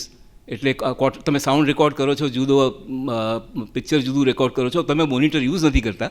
That was a big learning for me also. મને તો આજે પણ મોનિટર યુઝ નથી કરતો શૂટ કરતી વખતે. That was the training. અત્યારના છોકરાઓ સીધું મોનિટર પર જોઈને જ ફિલ્મ કરતા હોય છે and so on and so forth. પણ ઇટ્સ ગુડ કે બધું લાઇટ થયું છે, પણ એ પરિસ્થિતિમાં આખું કરવું. બીજું કેતનભાઈનું જે થિયેટરનું કામ છે, ઇઝ અ બિગ કોરિયોગ્રાફર. એમને સ્પેસનો ઉપયોગ, જે દાખલા તરીકે ચાંદનસ તમે જુઓ, ચાંદનસની એ પણ નાટક એવું છે કે એમાં એમનું એક થિયેટર ડિરેક્ટર તરીકેનું કન્ટ્રીબ્યુશન પણ સમજવા જેવું છે. એમની સાથે મેં સ્કૂલ ઓફ લેંગ્વેજીસમાં રંજનાને યાદ હશે, Ranjana was a part of it. અમે એક વર્કશોપ કરેલો જેમાં Ranjana also acted and I was also part of it. તો એ વખતે ડૉક્ટર લેઇંગ વગેરેના જે બધા પુસ્તકો હતા, એના જે સોશિયલ અમુક જે નિબંધો હતા, નાના નાના સંવાદ પ્રધાન, એ બધાના પણ કેટલાક અંશો થતા હતા, અને એમાંનું કેટલુંક આ બવની બવાઈમાં પણ છે. એટલે મારા મનમાં જે કેતન મહેતાનું ચિત્ર છે એના વિશે વાત કરવા બેસું તો રાત પડી જાય, because script writing I learn it from him. અને આ ફિલ્મમાં પણ તમે એમનું જે જે શોર્ટ બ્રેકડાઉન કે થિયેટરની સ્પેસ અને સિનેમાની સ્પેસ, એ બેનો જે ઉપયોગ છે, તમે જો ક્રિટિકલી આ ફિલ્મનું, હું ભણાવું છું ફિલ્મ, હમણાં પૂનામાં MITમાં મેં 10-12 વર્ષ ભણાવ્યું છે, એટલે હું આ બધામાં ગયો છું અને ઘણું બધું વાંચ્યું છે. મેં બ્રેસોની વાતો વાંચી છે કે બુનવેલની વાતો વાંચી છે. એટલે એ બધાની લાઇટમાં when I revisit this is a big film and we need to talk about it. We haven't probably even we are just courtesy Sitanshu bhai, thanks to you, we have started talking about Bhavni Bhavai and let's continue talking about it. એક સવાલ પૂછું, કેતન મને એક સવાલ પૂછ્યો છે કે હજી તમે માનો છો કે કોઈ ફિલ્મ દ્વારા કે કોઈ કલાકૃતિ દ્વારા સમાજ બદલી શકાય, સમાજમાં બદલાવ આવી શકે?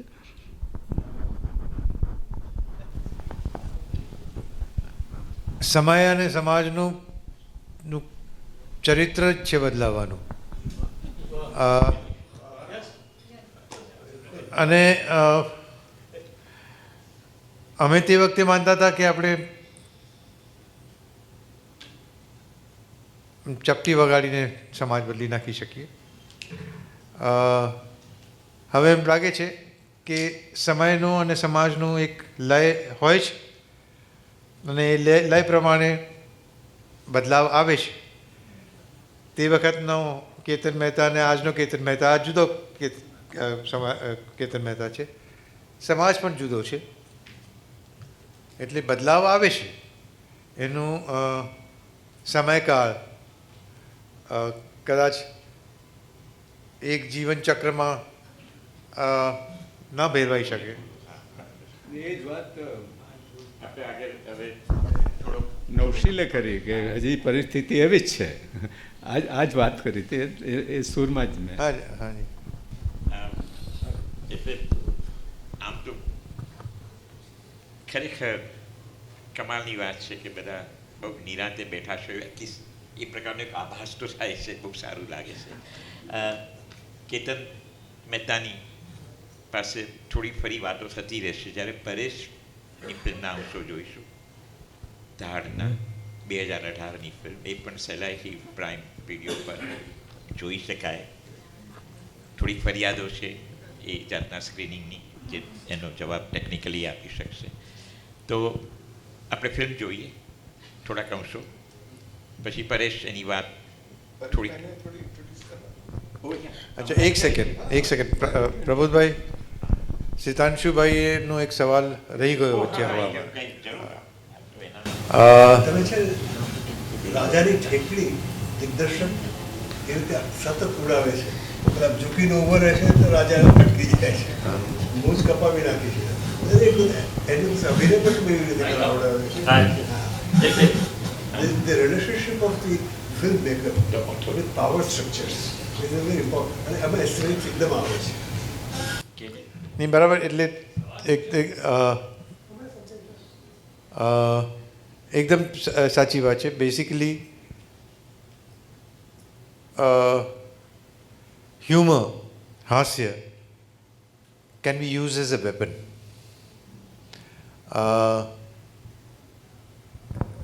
હ્યુમરનું એક ક્વોલિટી એ છે કે એક એલિનેટ કરીને તમને ડિસ્ટન્સ આપે છે. અને સત્તાને, આ જાતની સત્તાને ની સામે તમે શું વાપરી શકો? તો એક હાસ્ય જ વાપરી શકો એવું મને લાગતું હતું. એટલે આટલી ગંભીર વાત, આટલી ટ્રેજિક વાત, આટલી રેલેવન્ટ વાત જો હ્યુમરના રસ્તે તમે કહી શકો અને લોકો સુધી પહોંચાડી શકો તો એ વધારે ઇફેક્ટિવ થશે એવું મને લાગતું હતું. અને દેટ્સ ધ રીઝન વાય. એટલે એક તો મજાનો સીન છે જે રીતે તમે જોયું કે આખી ફોજ ગવાઈને જીતીને આવી, બધા મારેલા પડેલા બધા હતા, અને જે જીતીને શું આવી તો એ આટલો જમીનનો ટુકડો. હા, એ જ રીતે છે તે ત્યાં આગળ બહાર કિલ્લાની બહાર એક મોટો ઘંટ લટકાવ્યો છે, અને દેટ સપોઝ ટુ બી ન્યાયનો ઘંટ. અને એક ફરિયાદ છે કરીને એક માણસ આવે છે અને ઘંટ મોટો વગાડે છે, અને એ જ એના માથા પર પડીને મરી જાય છે ત્યાં. હા,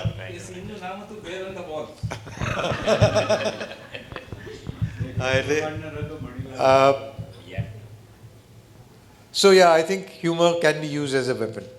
And I'm so overwhelmed. I'm so much full of ભવની ભવાઈ અત્યારે, કારણ કે એ દિવસોમાં મેં આ ફિલ્મ તો પેલા સ્ટીનબેક ઉપર કંઈ 200, 300, 400 વાર આમતામ કરીએ છીએ રમેશ આચાર્ય સાથે. એટલે but I just add one detail on that. કેતનભાઈ જે છેલ્લા દ્રશ્યની વાત કરી, એ દ્રશ્યમાં જસ્ટ એક ડિટેલ છે કે તમે પ્રબોધે પણ કદાચ ઓળખ્યા નહીં. એ દ્રશ્યમાં 27-28 વર્ષના કેતન મહેતા હતા. Could you recognise him? The person who falls, જેને કારણે એક દિવસ શૂટિંગ પણ અટકાવવું પડ્યું હતું એમણે. He himself played that role, the tough role.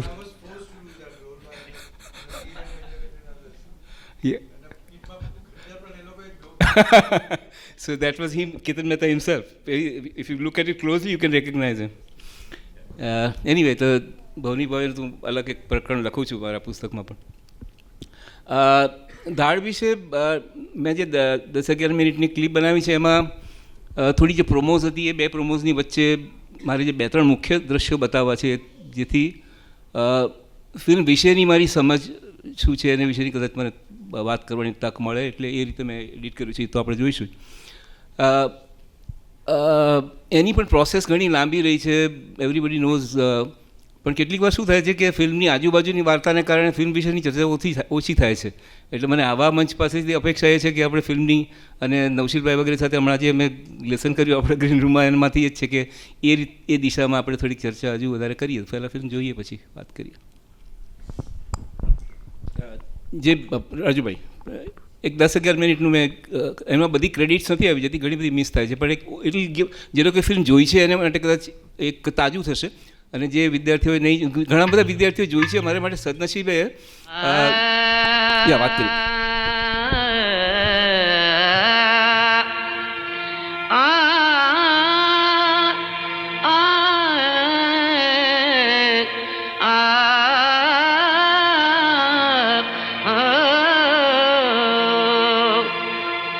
किस्मत अची कैद कयो, ओ किस्मत अची कैद कयो, आविसयाऊं हिते. किस्मत अची कैद कयो, आविसयाऊं हिते. लिखिया लेख मुक़दर जा, ओ लिखिया लेख मुक़दर जा, ओ मुझे मन में ही रहो. ओ लिखिया तारा दाना पानी, आगू हालियो मावू तरनु घर. हे उड़ी जाने लाडली बिन तारा सांवरन घर. हे उड़ी जाने लाडली बिन तारा सांवरन घर.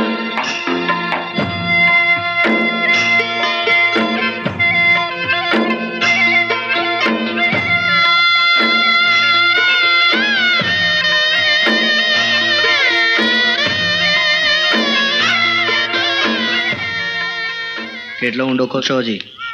આ પાણી નીકળે ત્યાં સુધી. હવે જરાક વધારે ખોલશો તો પાતાળ બહાર નીકળી આવશે. હા, સરકારના પૈસા છે, કરો મજા. હવે જે ખોદે છે એને તો ખોદવા દો.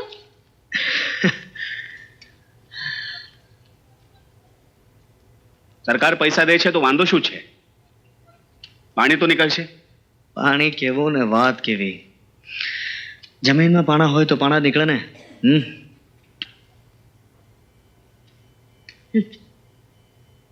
પાણી નીકળે કે ના નીકળે, કૂવો તો ખોદવો જ પડશે. લખીને ક્યાંક અંદર ઝરો વહેતો હોય ને પાણી નીકળે ખરું.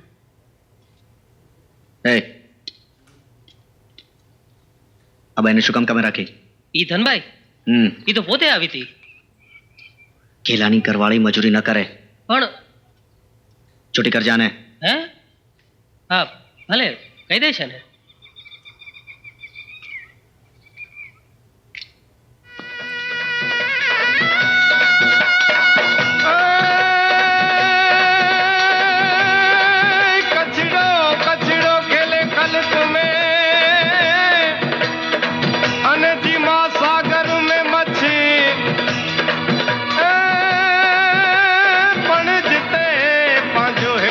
कच्छी वसे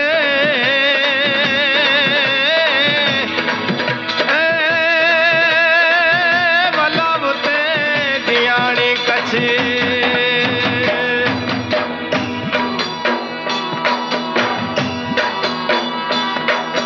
हलरी सजणी कछड़ो मुकी सदी प्यो करे हलरी सजणी कछड़ो मुकी सदी प्यो करे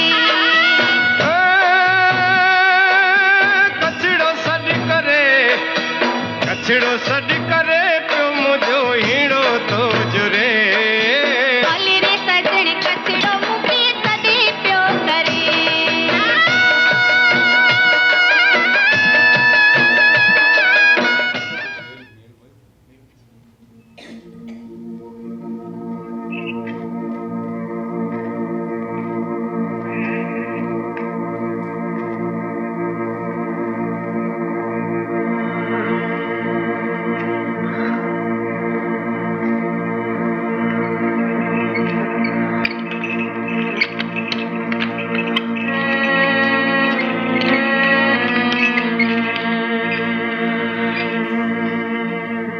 મને રાડો પાડતી બાયડી કે રાડો પાડતો સાંઢિયો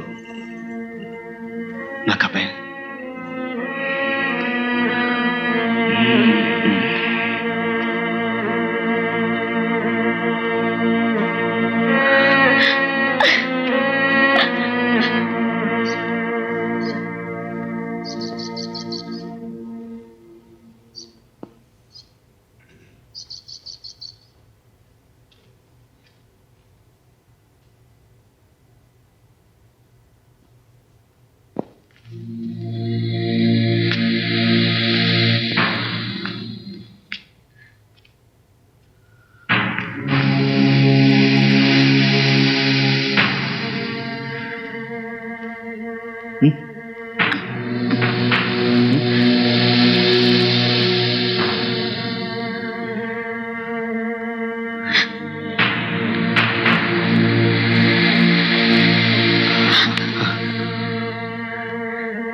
કેટલાથી છેટી રહીશ મારાથી? હા,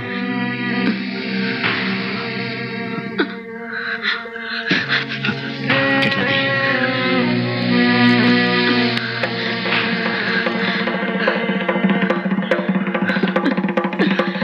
કેટલાથી છેટી રહીશ મારાથી?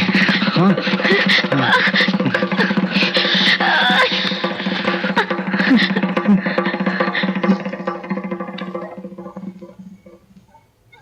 માણસ છે કે કસાઈ?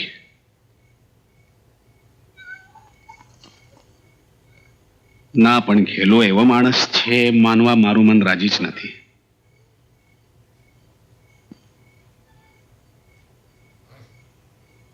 એવું નથી કે એનામાં માણસાઈ નથી.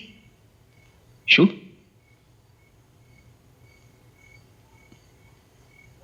ઘણું મથું છું તો સમજી શકું છું, પણ સમજાવી શકતી નથી.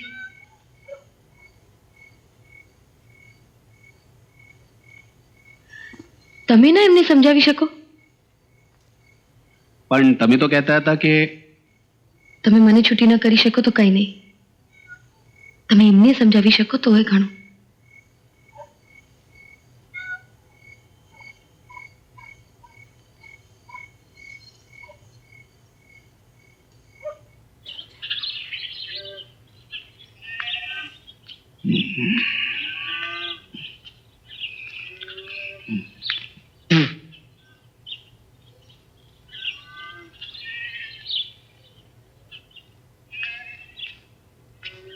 કા ભાઈ બંધ નિંદર થઈ બરોબર? ક્યાં હતો આખી રાત? મેં તને કીધું નથી સવાલ ન કરજે. માઠું લાગે ગયું ભણેશ્રીને?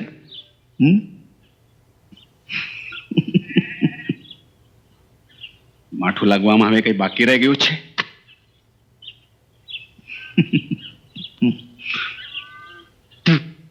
શું થયું? કઈ નહીં. હા મહેમાન, તું સવારમાં ક્યાં લો? ધાડ પાડવા. શું?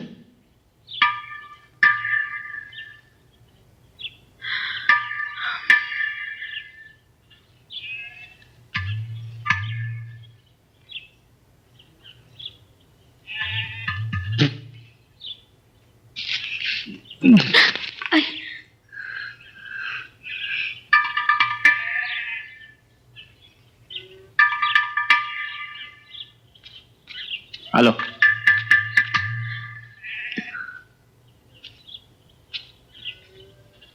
આ ગયેલા સવાર પડી ગઈ.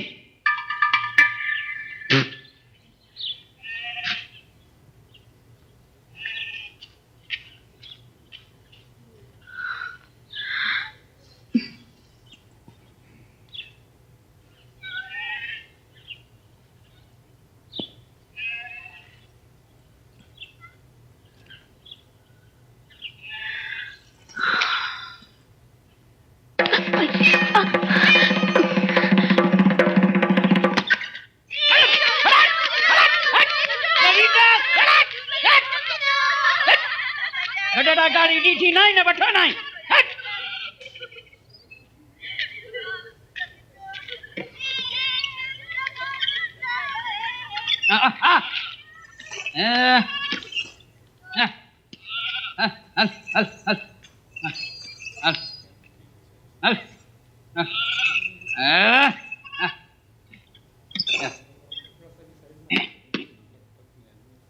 અહીં નિશાળ નથી છે ને, બંધ જ રહે છે.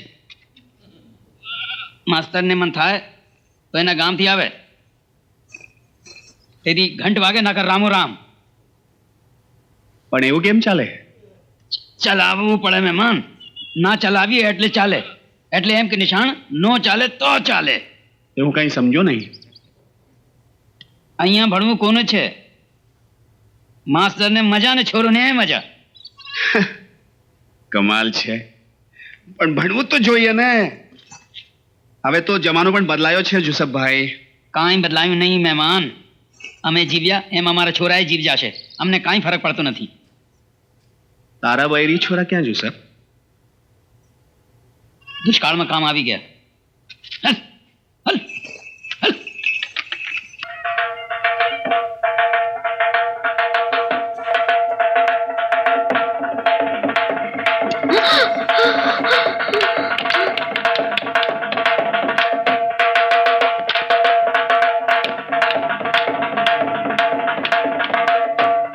સાંડણી લેવા આવ્યો તો થયું એકાદ હેલ ઉતારતો જાઉં.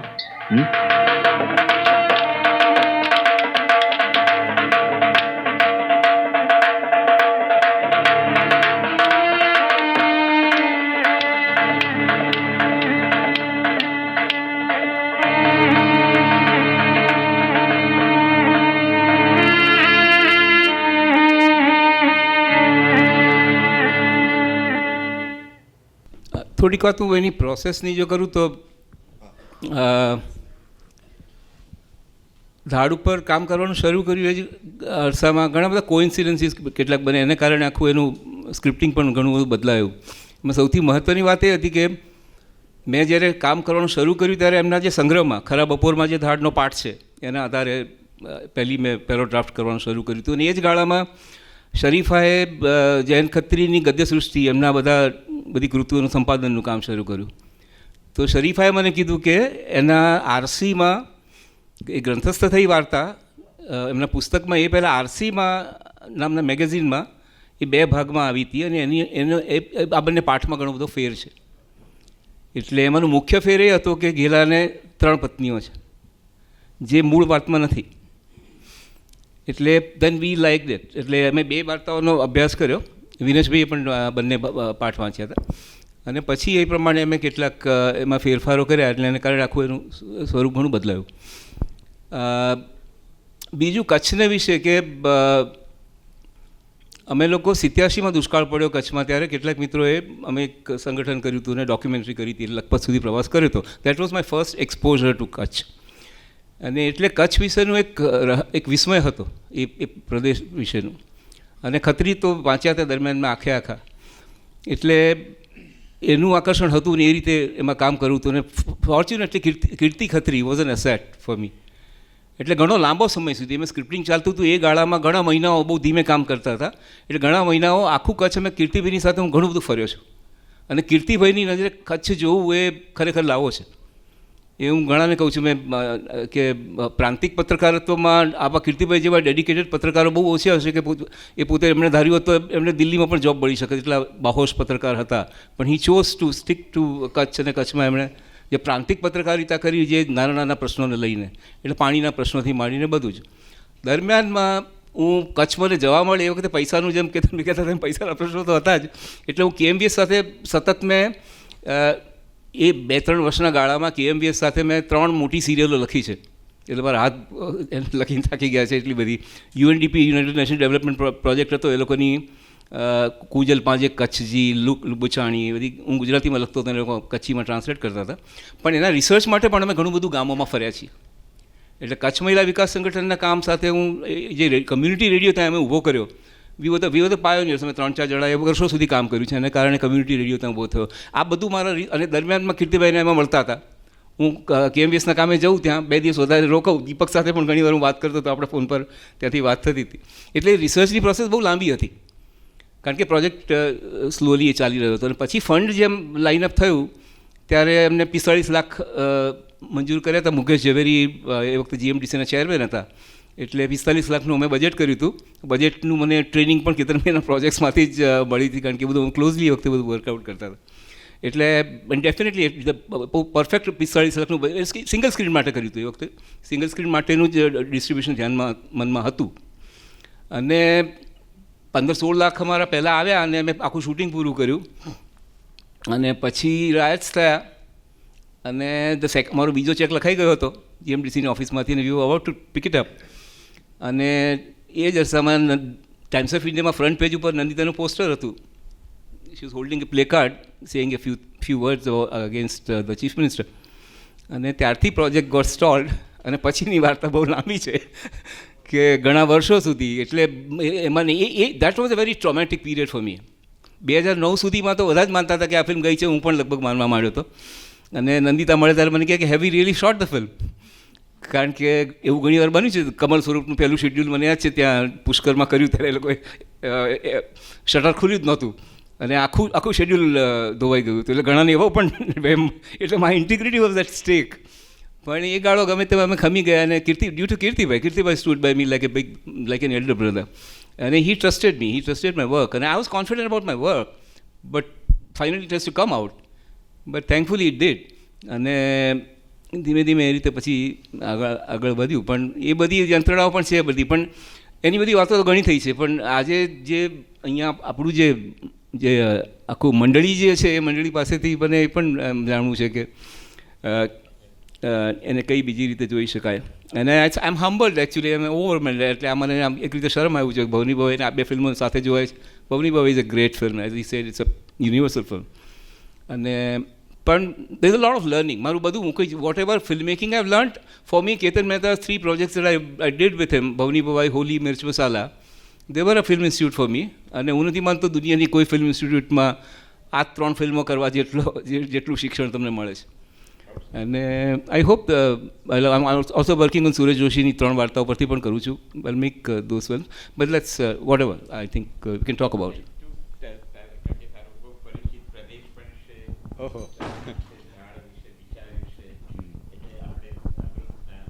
કચ્છ વિશે તો આ બધો ફર્યો છું અને જયંત ખત્રીની વાર્તામાં કોઈ સ્પેસિફિક સ્થળ નથી. અહીંયા વાલેવારી વાંઢ એ અહીંયા રેફરન્સ આવે છે. વાંઢ એટલે ગામડું, અને એને ઝીલ પણ કહે છે. રણમાં પાણી જ્યાં નીકળે ત્યાં ગામ વસે, તો એ પણ કહે છે. પણ કચ્છની ભૂગોળ છે ને એ બહુ ઇન્ટરેસ્ટિંગ લાગે છે. વળી ભૂગોળની વાત કરું છું. અહીંયા અદાસ પણ જોડાયેલા હતા ફિલ્મમાં, લીલાધર ગઢા એમનો પણ ફાળો છે. તો કચ્છની ભૂગોળ જાણવા જેવી છે. મને હજી યાદ છે બાળપણમાં આપણે ટ્રેનમાં મુંબઈથી કચ્છ જઈએ તો મોરબી આવે, મોરબીથી આગળ જઈએ તો માળિયા મિયાણા કરીને ગામ આવે. માળિયા મિયાણા બહુ પહેલાંનું ધાડું પાડવાનું ગામ, લૂંટારાઓનું ગામ. ત્યાં બધા જે સ્ત્રીઓ હોય ટ્રેનમાં ને બધા સજાગ થઈ જાય એકદમ, અને ક્યારે પણ ધાડ પાડી દે. અને સવારના વહેલી સવારે અંધારામાં એ ગાડી પસાર થાય, પછી સુરબારીનો પૂર આવે ને પછી કચ્છ આવે ને પછી આ પ્રદેશ આવે, બન્ની ને બધા. ત્યાં બન્ની એટલે જત લોકોનું. હવે આ ફિલ્મમાં જત નથી દેખાતા. આપણે આ હીરો છે. જત શબ્દ ક્યાં ખત્રીની વાર્તામાં ક્યાં જત શબ્દ નથી. અજરખ, આ જે પહેરે છે આ અજરખ પહેરે છે. અજરખ મૂળ પાકિસ્તાન સિંધનું. તો આ ક્યાં ખત્રીની વાર્તામાં નથી. હું વ્યક્તિગત રીતે આ વાર્તાને કોઈ ઉત્કૃષ્ટ સાહિત્ય કૃતિ નથી માનતો. એક ઘટનાને આધારે છે, પ્લોટ આધારિત આ ફિલ્મ છે. પ્લોટ પણ બહુ પ્રેડિક્ટેબલ થઈ જાય છે. શીર્ષકમાં જ ધાડ ને વચ્ચે ધાડનો એ પેલું પણ આવે, રેફરન્સ પણ આવે છે, અને પછી ધાડ પાડે છે. તો એ પ્રકારે બહુ મને પણ એના જે અગેન સબટેક્સ્ટ, વાર્તામાં જે સબટેક્સ્ટ છે એ અગત્યની છે. એમાં જે અંધારાના દ્રશ્યો કે પવનના સુસવાટાના દૃશ્યો, એ બધા જે રીતે ખત્રી વર્ણન કરે છે. ખત્રી એટલે સમયના લેખક કહેવાય, કે સમયનો વારંવાર એક વાર્તા પણ લખી છે એમણે, સમય શું, એક વાર્તાનું ટાઇટલ જ સમય છે. તો એ સમયના જે સંદર્ભો આવે છે એ મને આમાં સબટેક્સ નથી દેખાતી. ફિલ્મ કૃતિમાં કોઈ સબટેક્સ છે નહીં. અને જે રીતે હવે આપણે રસ નિષ્પત્તિની વાત કરતા હતા, ફિલ્મ કૃતિમાં રસ નિષ્પત્તિ ફક્ત સંવાદો, ગીતો કે અભિનયથી ન થાય. ફિલ્મ કૃતિમાં તો એવા ઘણા બધા બીજા એલિમેન્ટ્સ છે એ રસ નિષ્પત્તિમાં આવી જાય. પ્રકાશ, ધ્વનિ, એ બધા ધ્વનિ એટલે ફક્ત આ નહીં, ગીતો નહીં, પણ ઇવન ઇન્ટોનેશન ઓફ યોર સાઉન્ડ, જે માયા દર્પણમાં કુમાર સાનીએ કરેલું, ઇન્ટોનેશન કરેલા જે ડાયલોગ બોલે છે, તો એ પ્રકારના કે ક્લોઝઅપ ક્યારે આવે છે, કે એ મણિકોલ અને ઋત્વિક ઘટકને હું લેન્સિંગ ફિલોસોફર કહું છું. એ લેન્સમાં એટલી બધી બારીકીથી એને ઓપ્ટિક્સ વિશે ખબર હતી કે ક્યાં એ વાઇડ એંગલ અને ક્યાં ટેલિફોટો લેન્સ આપવાનું યુઝ કરવાનો એમને ખબર હતી. એ લેન્સમાં એક ક્લોઝઅપ લેતા હતા. તમે ઉસકી રોટી જુઓ તો એક ક્લોઝઅપ તમને દેખાશે.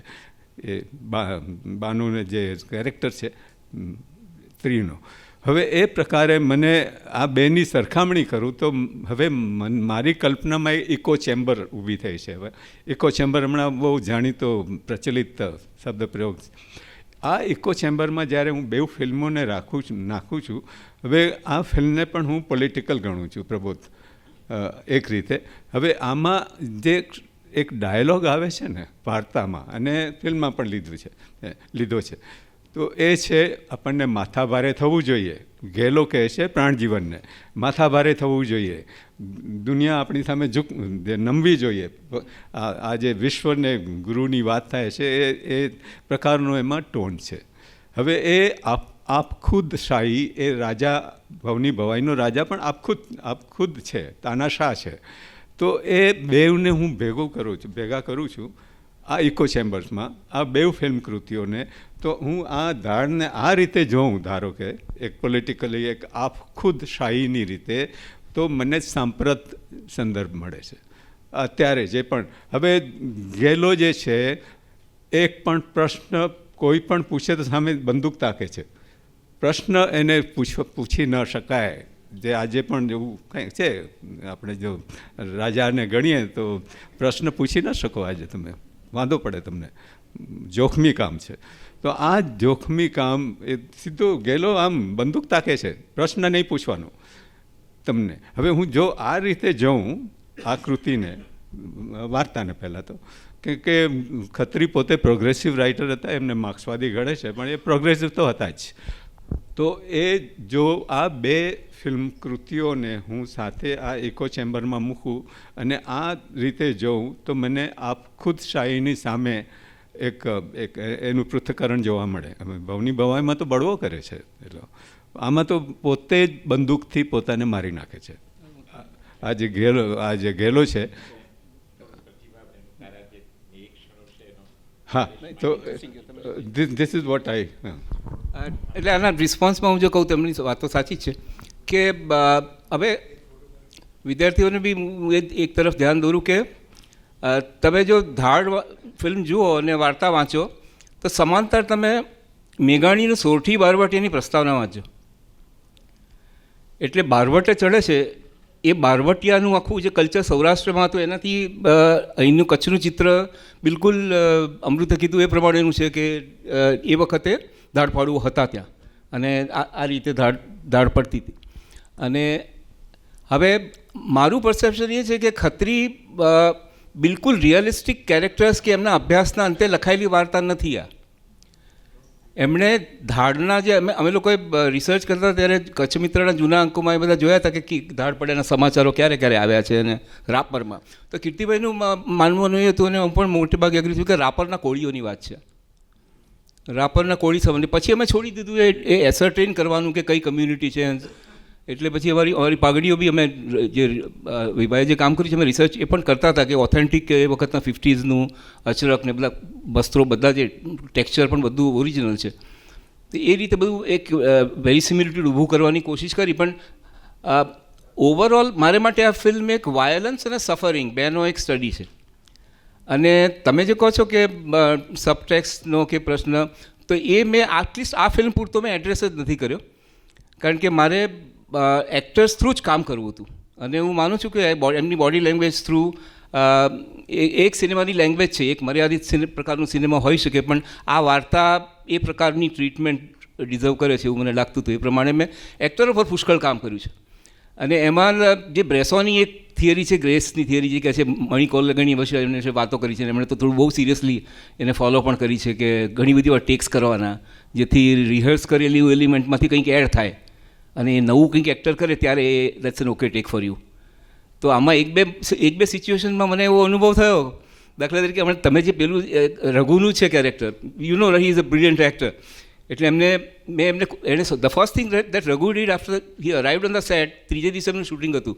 તો પહેલાં 2 દિવસ એમણે અમે જે ગધેડો છે એને લાલીઓ કહેતા હતા. એ વોઝ અમારો બહુ ઇમ્પોર્ટન્ટ ક્રૂ મેમ્બર હતો છેલ્લા દિવસ સુધી. છેલ્લા દિવસે એને પગ લગભગ માંગી ગયા હતા. એટલે એટલી હિંસાનો મારે પણ એનો એ લેવો જોઈએ. અને એને લાલીઓ એટલા માટે કહેતા હતા કે આપણા જે રણમાં પાણી પીરસતા હતા તે મેકરણ દાદાનો લાલીઓ હતો ગધેડો. એટલે એ લાલીઓ કહેતા હતા. તો he made himself very comfortable with that. હવે આ જે તમે દ્રશ્ય જોયું તેમાં naturally normally any other director would have cut it, જે ગધેડું ખસી ગયું પછી. બટ આઈ ટ્રસ્ટેડ રઘુ અને દેટ ઇઝ વેર એટલે એ પ્રકારે મેં શૂટ કરવાની ટ્રાય કરી છે. મેં એક્ટ્રેસને સાથે કામ પુષ્કળ કર્યું છે. તમને અહીંયા અમદાવાદમાં પણ મેં જેમ દિવ્યા હેડ ટુ ટ્યુટર ગુજરાતી માટે આ બધા પ્રોનાઉન્સિએશન્સ કે કરી શક્યો છે એની પાછળ એનો યશ દિવ્યાશાને જાય છે, કારણ કે એણે બહુ સઘન રીતે તાલીમ કે સાથે એ બધા સંવાદોને રટાવીને કરી છે. તો એક્ટરો સાથે એટલે એ મારે માટે એક લેંગ્વેજ હતી. અને બીજું એક દ્રશ્ય છે જે એનો ટુકડો છે, કદાચ જે લોકોએ જોયું છે એને ખ્યાલ હશે. એક સીધો સાદો શોટ છે કે પ્રાણજીવન સાથેની એની બોલાચાલી પછી ગેલો પાછો આવે છે. ત્યારે શોર્ટ મૂળ અમે જે લાઇનઅપ કર્યો છે, રિહર્સ કર્યો તે એટલો હતો કે એ ઉતાવળો આવે છે, લાકડી ફેંકે છે અને માટલા પાસે જઈને પાણી પીએ છે.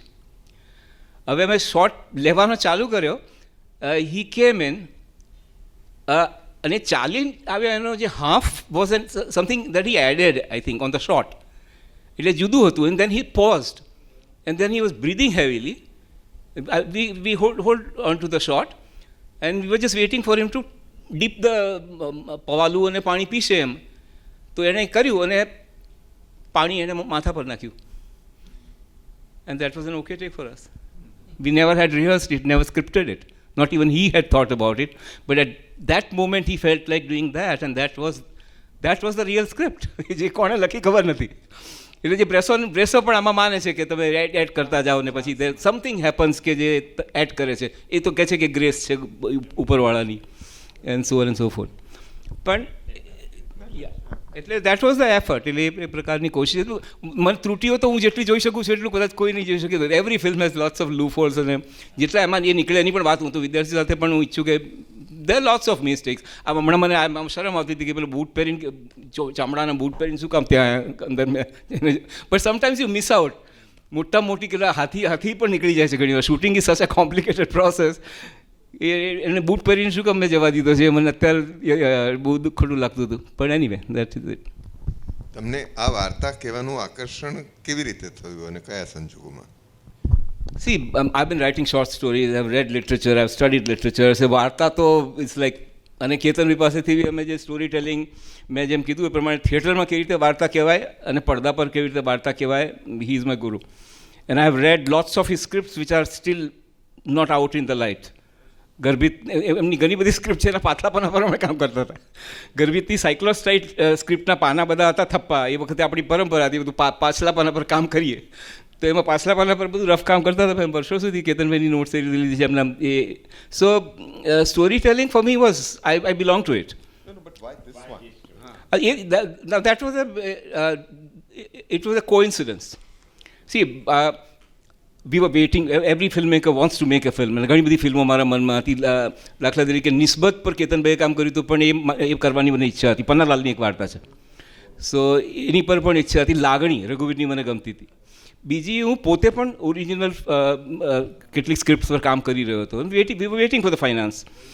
અને દરમિયાનમાં અમે લોકો જૈન ખત્રીનો એક પરિસંવાદ થયો હતો કચ્છમાં. અને એ વખતે હું મારે સિબિલ નામની ખત્રીની વાર્તા છે એના વિશે બોલવાનું હતું એટલે બોલ્યો પણ હતો. અને એ વખતે માંડવીમાં અમારી એક મોટી સભા હતી. અને ત્યારે રઘુવીર just out of the blue એ પેલા મુકેશભાઈ ઝવેરી હતા ફિલ્મ જીએમડીસીના ચેરમેન.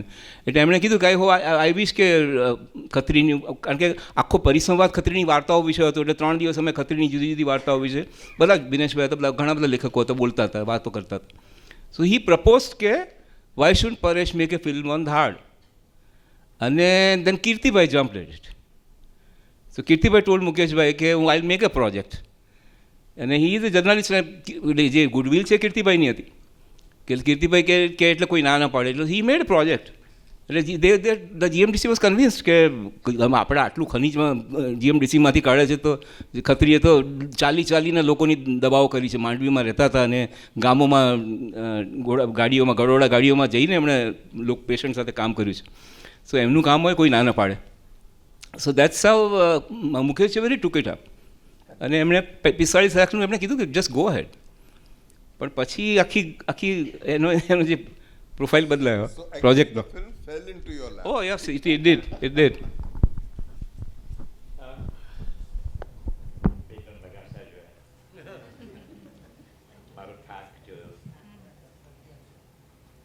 આપણે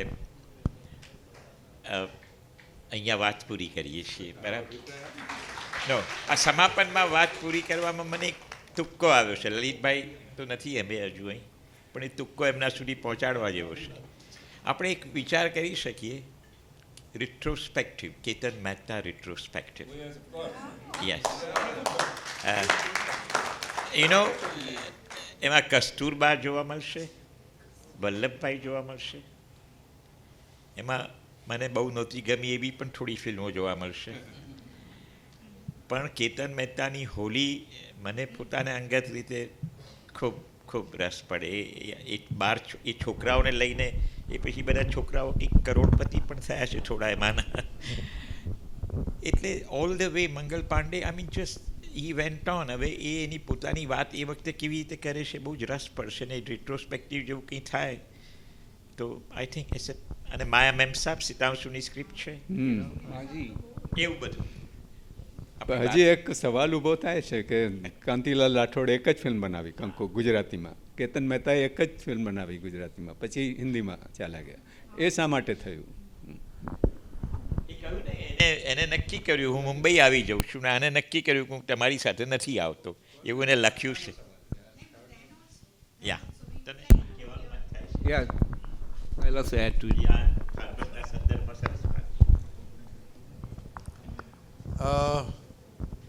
મારું આખું શિક્ષણ દિલ્હીમાં થયું હતું, એટલે આમ જોઈએ તો મારી the first language is Hindi in that sense.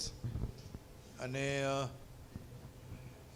ગુજરાતમાં તે વખતે ફિલ્મો બનાવવાના સાધનો પણ નહોતા, એનો માહોલ પણ નહોતો, અને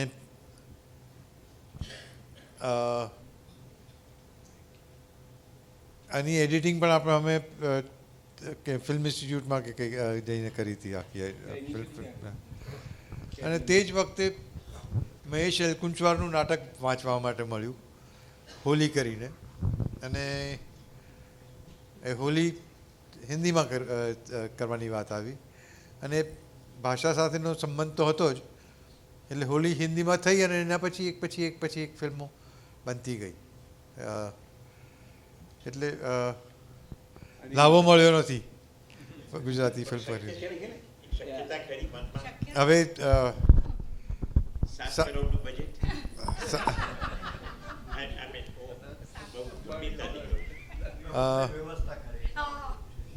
હા ચલો. Let me add something to this. Let me add a little bit to this, કેતનભાઈ. એટલે અમૃતનો પ્રશ્ન બહુ જ વેલિડ છે. હવે થોડીક પેટ છૂટી વાત કરીએ તો કે ભવની ભવાઈનું ડિસ્ટ્રીબ્યુશનની જે પ્રોસેસ છે, કેટલા દિવસ ગુજરાતે ફિલ્મ જોઈ હતી, એડવાન્સમાં રિલીઝ થઈ, બેરલી અ વીક. એટલે ડિસ્ટ્રીબ્યુશન, હું ધાડના ડિસ્ટ્રીબ્યુશનની પ્રોસેસમાં અથાથી ઇતિ પસાર થયો છું સાહેબ. અને એ distribution is a big racket. અને રિજનલ સિનેમાને તમારે અમુક રીતે કલ્ચરલી એનરિચ કરવું હોય તો તમારે ડિસ્ટ્રીબ્યુશન માટે ઘણી બધી છૂટો ફિલ્મ મેકર્સ માટે ઊભી કરવી પડે, જે મહારાષ્ટ્રમાં વગેરેમાં છે કે તમે મોલમાં ફિલ્મ બતાવો તો એક મરાઠી એક પ્રાંતિક ફિલ્મ બતાડવી પડે. તો એ ડિસ્ટ્રીબ્યુશનના પ્રશ્નો તો એ સિંગલ સ્ક્રીન ડિસ્ટ્રીબ્યુશનનો ભાવની ભવાઈની સ્થિતિ હતી ત્યારથી, કે મિર્ચ મસાલામાં પણ સિંગલ સ્ક્રીન પર ડિસ્ટ્રીબ્યુટ કરવાની વાત હતી હતી. એની તુલનામાં અત્યારે આપણે મલ્ટીપ્લેક્સીસ માટે જે આટલા બધા સ્ક્રીન સાથેનું છે, ભવની ભવાઈ મેં 50 થિયેટરમાં રિલીઝ કરી છે. અને પણ એ બધા પ્રશ્નો બહુ જ જટિલ છે. એટલે તમે જો 1 કરોડની ફિલ્મ બનાવો છો તો તમારે બીજા 2 કરોડ ડિસ્ટ્રીબ્યુશન માટે કઈ રીતે રાખવા પડે, પોપકોર્ન ખરીદવા માટે, ટિકિટો ખરીદવા માટે. એટલે આ બધામાં કોઈ ઇન્વેસ્ટિગેટિવ જર્નલિઝમ કરવાની જરૂર છે કે જે ફિલ્મ મેકર્સ ક્લેમ કરે છે કે આટલા પૈસાનું રિટર્ન તો આવ્યા છે, આપણને દેખાય છે કારણ કે ઓનલાઈન તમે જોશો, પણ એમાંની મોટો પર્સન્ટેજ ઓફ જે ટિકિટ્સ છે એ લોકોએ ખરીદેલી હોય છે. એટલે distribution was a big thing. હવે ભવની ભવાઈના સંદર્ભમાં કે કેતનભાઈની સામે આપણે જે પ્રશ્ન કરીએ છીએ ત્યારે let's compare it with Bengal scenario કે મરાઠીનો સિનારીઓ. ત્યાં 10-12 વર્ષ પહેલાં નાગરાજ મંજુલ મરાઠી સિનેમાને રિવાઇવ કરે છે, અને કેવા પ્રકારની વાર્તાઓથી દલિત સાહિત્ય મરાઠીનું સૌથી બધું મજબૂત છે ત્યાંથી વાર્તા પિકઅપ કરે છે. ફંડરી ચેન્જ મરાઠી સિનેમા, એ મેં મારા વિદ્યાર્થી સાથે પૂનામાં જોઈ છે એ બધી ફિલ્મો. તો કેતનભાઈની જ્યાં સુધી વાત છે, હી ઇઝ હમ્બલ. એ કહે છે કે ચાલો કરીએ, અથવા તો એ વખતે કેમ ન કરી શક્યા, તો એ તો એમણે સરકીને કીધું કે હોલી થઈ ગઈ and so on and so forth. પણ why did somebody push, why did somebody give him the finance to make a film? Now as હું એમનો અસિસ્ટન્ટ હતો એટલે મને કેટલીક વિગતો ખબર છે, હું તમને કહું. વેન ભવની ભવાઈ વોઝ મેડ, દાખલા તરીકે મિર્ચ મસાલા થયું પછી he was a blue white boy in Bollywood. So finance તરત આપવા માંડ્યું. સો હેડ મેની પ્રોજેક્ટ્સ, અને એમની પાસે તો સ્ક્રિપ્ટોની તો લાઈન હતી, so he can make any film, અને એમણે ફિલ્મો બનાવી. પણ why did somebody push him in to it? આજે આપણે પુશ કરીએ છીએ, it's too late, but it's better late than never. પણ why did somebody do that? હવે એનું પણ કહું કે હી મેડ એન એફર્ટ. એ કદાચ ભૂલી ગયા છે, અથવા તો આપણે જેમાં વધારે જઈએ તેમને યાદ આવશે કે આપણે કેતનભાઈ માહિતી ખાતા સાથે, કેતનભાઈનો એક પત્ર મેં એ વખતે મેં નોટ કરી હશે કે મેં ટાઈપ કરાવડાવ્યો હશે કોઈની પાસે, જે પત્રનું જેમાંથી મને એક ટર્મ શીખવા મળી, દેટ વોઝ મિનિંગફુલ સિનેમા. એમણે પત્રમાં માહિતી ખાતાના નિયામકોને અરજ કરેલી કે ગુજરાતી સિનેમા કેવા પ્રકારનું થાય છે અને કઈ રીતે આપણે મિનિંગફુલ સિનેમા બનાવવું જોઈએ. તો એમણે તો પત્ર લખ્યો હતો સાહેબ સરકારને. વાય ડિડન્ટ સમબડી કમ. એને બદલે શું થયું એ તમને કહું છું. એને બદલે શું થયું હતું, ઓફિસ પર ફોન આવતા હતા કે સફારીના સૂટનો એક પીસ મોકલાવો. ધીસ ઇઝ ધ સી ગુજરાત તો સિનારીઓ આપણે થોડું પેટ છૂટી વાત શબ્દો હું એટલા માટે વાપરું છું કે આ બધી જંત્રણાઓ છે એમાંથી હું તો પસાર થયો છું છેક સુધી હજુ એ બધામાંથી. તો why would why would do that, why should have done that. અને as he say in the meantime he was too busy to even think about it. But Gujarat never. હવે આજે હું હમણાં 2 અઠવાડિયા પહેલાં હું કલકત્તા હતો. કલકત્તામાં હમણાં સુમન ઘોષની નવી ફિલ્મ રિલીઝ થઈ, Sharmila Tagore is the lead there. અને પુરાતન તમે મલયાલમમાં ફિલ્મ જો ઉર્વશી ને બીજી 2 સાસુ ને વહુના 2 ચરિત્રો છે, એ 2 ચરિત્રો સાથેની મલયાલમ ફિલ્મ આખું દક્ષિણ જુએ છે. સો વી એઝ ગુજરાતી જે ભવરી ભવાઈના જે પાત્રોની ફરિયાદ છે એ તો ગુજરાતને બહુ તદ્દન લાગુ પડે છે. આ વાર્તા પૂરતી નહીં પણ એ કેને એ અલગ તારવો. તો બીજો એક ગંભીર જે મુદ્દો છે એ પ્રિઝર્વેશનનો. આપણી કેટલી ફિલ્મો પ્રિઝર્વ થઈ છે, આર્કાઈવમાં માંડ થોડીક જ ફિલ્મો છે ગુજરાતી. હવે આ તમારી નેગેટિવ ક્યાં છે કે નાની ભવની ભવાઈની નેગેટિવ છે? થોડોક ટેકનિકલ પણ જરૂરી મુદ્દો છે. સ્કેન કરી છે કારણ કે નેગેટિવ તો ડિસ્ટ્રોય છે. સ્કેન કરીને આજે તમે જોયું થોડું સ્કેન. ઓકે, તમારી ધાડની negative. See we were fortunate. Shemaroo was the big help to us. એટલે અમારી નેગેટિવ અમારે લાંબો સમય ફિલ્મ અમે રિલીઝ ન કરી શક્યા. એનું એક કારણ એ પણ હતું કે એડલેબમાંથી ફિલ્મ છોડાવવાનું ફાઇનાન્સ નહોતું. બટ એ વિસનજીભાઈ વગેરે હેલ્પ ડસ આઉટ ધેર. અને એ પછી એ નેગેટિવ શેમારુમાં શિફ્ટ કરી છે. અત્યારે શેમારુ પાસે છે. એની ઘણી બધી થેન્ક્સ અ લોટ.